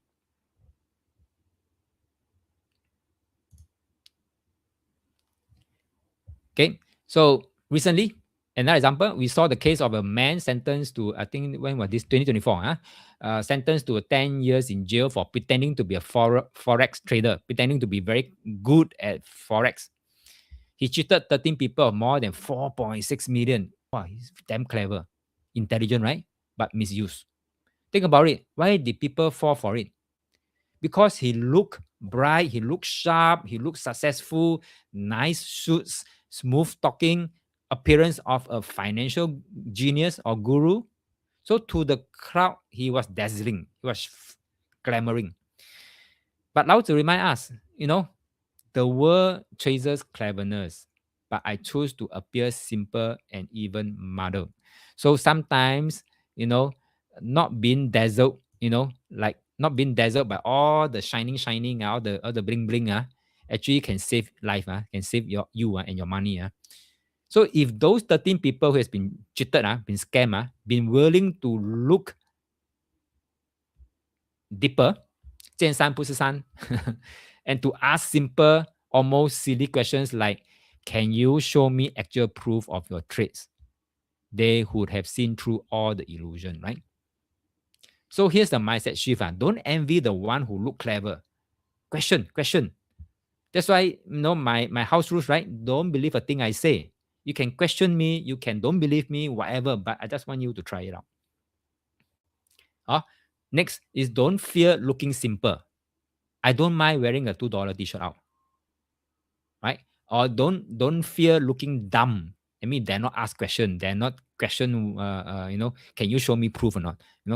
In today's world, appearing stupid, no, it's not stupidity. Or not. I should not use the word stupid. Appearing foolish is not stupidity. Okay, it's actually wisdom in disguise. Okay, wisdom in disguise. Now back to this NDR and the National Day rally last year. Do you catch what the Prime Minister said? No, he said the end part. He said, we will mark new milestones, not with loud fanfare, but with quiet confidence. Just now I shared that, right? Okay, so this is exactly the spirits of Lao Tzu, 我独混混, which means I myself be the foolish guy lah. I don't mind. Okay. So what it means, while others are busy making noise, imposing tariff here and there, chasing Greenland or whatever, or chasing recognition, and showing off how bright and clever they are, the Tao aligned way is to walk steadily, is to walk quietly with calm assurance. You think about it. True strength doesn't need to be very, very loud. A tree doesn't shout as it grows, right? But one day it gives you the shape and the fruits. So Singapore journey is like that, has been like that, step by step, milestone after milestone with quiet confidence. But recently I noticed it has been getting louder. So the lesson here is don't be pressured to dazzle, to prove yourself all the time. Instead, anchor in quiet strength. Let your result speak for itself. So sometimes appearing foolish, appearing calm, understated, or even overlooked is the deeper wisdom. Okay. Now, here, the world loves to look clever. Okay, Lao Tzu say, move on to the next line. The world loves to look clever, alert, and in control. That's called 俗人查查. Okay, 我读闷闷. Okay, so but for the true Tao practitioner, the power lies is 闷闷. 闷闷 means quiet, deep, internal, almost hidden. Okay, notice I'm not actually clueless. 闷闷 doesn't mean I'm clueless. But on the outside, I may seem very casual, very clueless, very humble, very naive. But inside, I'm fully aware. Fully aware. So this is what the Chinese wisdom call 难得糊涂. This four Chinese character, 难得糊涂, is rare and very valuable. To appear slightly muddled. Muddled means 糊涂, while fully aware of what's happening around you. So to people, you look foolish, you look muddled, but you are not inside. This is strategic simplicity, not foolishness. You think about it, someone who constantly show off what they know, they attract comparison, they attract envy, they attract stress, they attract 小人. Someone who quietly holds their insight, acts without ego, and let life unfold, that's 潜龙. They live without pressure, and other people rarely challenge them because they don't see him or her as a challenge at all. So you don't need to broadcast your insight to be wise. You don't need to impress to be respected. So the truly cultured, the truly accomplished often appear understated because their strength, their depth, and their value are internal, not external. Lao Tzu says, move on. I float like the sea. I wander like the wind with no end. This is the paradox. True calm doesn't mean nothing is happening. It means you can withstand the wave without losing yourself. Now, 2026, 27, that means these 2 years, 赤马红羊, should be a very turbulent year. And that's all the more we should learn this statement here. Okay, I float like the sea, I wander like the wind with no end. True calm doesn't mean nothing is happening. It means that you can withstand the waves, the turbulence without losing yourself. Most of us chase constant stability, smoothness, control. But the truth is, life is never perfectly smooth. There will always be stress, there will always be changes, there will always be conflict. Waves after waves will always come. The real mastery is learning to stay deep, learning to stay calm, learning to stay grounded even when the chaos rises around you. So most people are like small, shallow bowls of water. You know, like the bowl of water. Any a bit shaky, okay, spill, the water spill. So the Shen the sage mind, is like the ocean, very calm yet full of wave. So calmness doesn't mean absence of movement. It means your depth can absorb and withstand all the waves, all the turbulence. A small basin, on the other hand, like a small bowl, tips over at the slightest disturbance. So Lao Tzu say, be the ocean, not the small basin or not the small bowl. Okay, let the wave rise, let the waves down, but don't tip over. So let the external noise exist, let the wave come and go. Okay, but you maintain your inner depth. And then if it's asking this, Lao Tzu says, everyone else has a purpose. I alone seems clumsy, useless. The true Tao practitioner, appears clumsy, a bit clumsy, appears ordinary, and sometimes can appear like uneducated. Why? Why? Because the real strength lies in depth, not performance. When you stop competing for external validation, you conserve energy, you maintain freedom, and you act from inner wisdom. So, like I said, I am a life coach, right? I'm a life coach, but I don't have professional certification in coaching, right? Not like I'm sign up with ICF or whatever. No, I don't need that. I don't need that. I don't need that kind of validation because my clients can already validate for me. Okay, so let others chase those kind of recognition. But I remain calm. I can remain understated. I can remain clumsy, right? While achieving my purpose with quiet strength. So today is always using about quiet here, quiet lesson, quiet strength now, everything quiet. If you understand this part here, so Lao Tzu is not asking us to be useless. Last line. Lao Tzu says, yet I'm different from them. Right? Because me, without the ICF certification, I'm a bit different from the rest, but I value the source of life. They mean the Great Mother. I mean, Tao lah. Great Mother means Tao. Tao.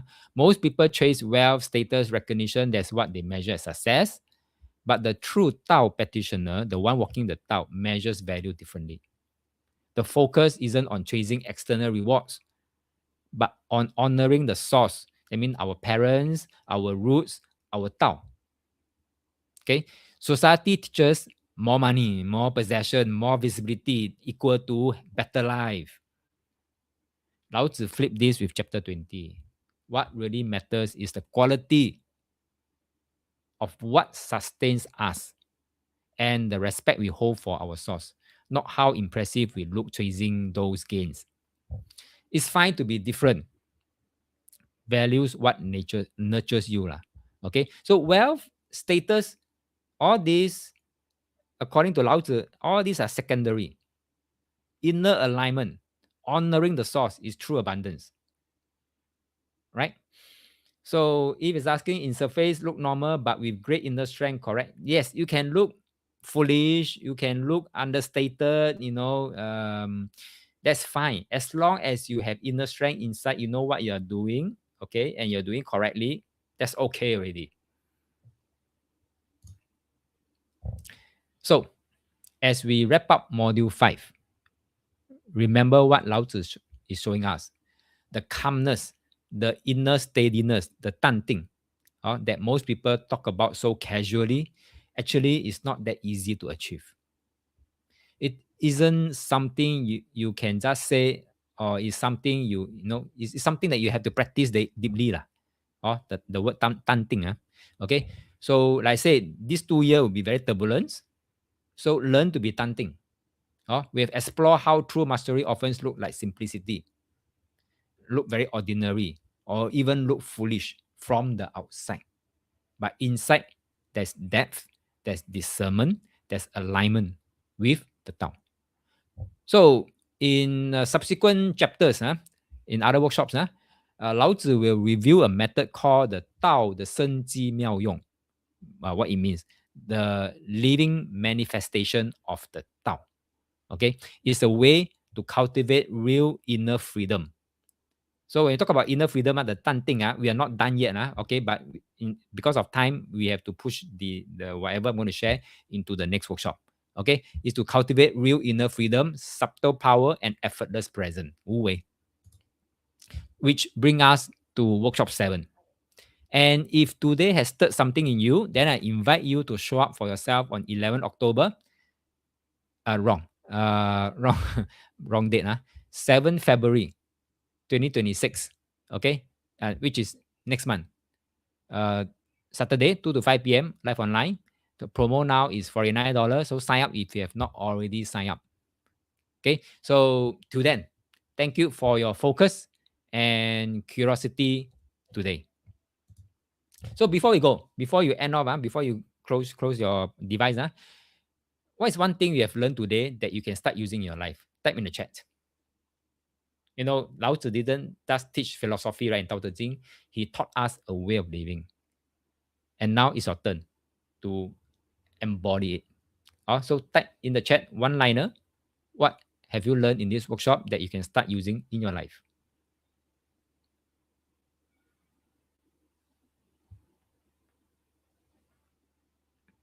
And as you type, listen to me. Okay, Lin say, thank you, Master Yo, for the insightful wisdom today. Quiet confidence and elegance is the way to go. Very good. Mary say, greatest is found in the hidden and humility. That's right. Very good. Very good. Thank you. Okay, I have some exciting news to share with you today. After years of requests from our students, I'm thrilled to announce our brand new program, the 悬空大卦 Date Selection Program, happening on 23rd, 24th May 2026. This is a unique opportunity to deepen your understanding of date selection using the powerful principles of 悬空大卦. So many of you have expressed your desire for this date selection program. So, and I can't wait to guide you through this transformative journey. So the promo now, usual price is 798. The promo now, okay, 499. And valid till tomorrow midnight only. Okay, if sign up, if you're not already signed up. Pepe say constant reminder to remain calm even during 赤马 Hongyang. Yes, thank you, Pepe. Yes, do be the great ocean that can withstand all the wave and the turbulence. Andy say, what's the difference from 八字 deck selection? Okay, 八字 you need someone's full 八字. Okay, you need someone's full 八字. But for 悬空大卦, what you need is actually the year of birth. Okay, year of birth, and also the property sitting. If you are tying the deck selection to a person, then you need the year of birth. You're tying to a property, you need the property sitting. So that's the difference. But that this is powerful because it's simple to use. Number one, there's apps to it that you can use, which I can suggest. Not necessary that you must get it. And then you are able to tell why certain timing simply cannot work. Okay, because of the timeliness of the date and things like that, or the 生克, all these things. Okay, Darren said, today learning helping me fill up many gaps. Not only see 天火同人 in 2026 important, it's given me a clearer clarity to apply in 2026 effectively. Very good. Okay, so before you go, please take 2 minutes to complete the feedback form. I will leave the feedback form link in the chat here, so you can click and go there. Give me a minute. Fiona say calmness and inner steadiness. Yes, return to simplicity. Return to simplicity. Okay, so fill in the feedback form and give me a testimonial if you can. Your sharing makes a difference. Once done, you'll be redirected to the fresh deal corner for those who are ready to take the next step. And then the session will be, the recording will be processed and uploaded to the training portal. And I'll let you know once done. And yes, if I run a refresher on this, I'll invite you back. So please do come back. Okay. So thank you for tuning in to the Tao with me today. So keep walking the Tao, the way, the Tao is 15. And Eve said the lesson does come on time for me. Thanks, Master. Yes, I say you're on time, Eve. Don't worry, you're on time. Okay, so thank you very much. I hope you enjoyed today's workshop as much as I do. If I don't see you next month for workshop 7, then happy Chinese New Year to you. Okay. All right. Bye bye. Yes, if 7 February, let me rewind a bit. 7 February, that's right. Thank you. Bye bye.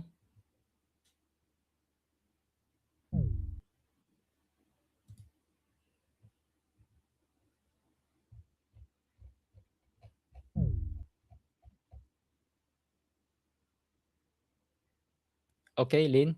Sure.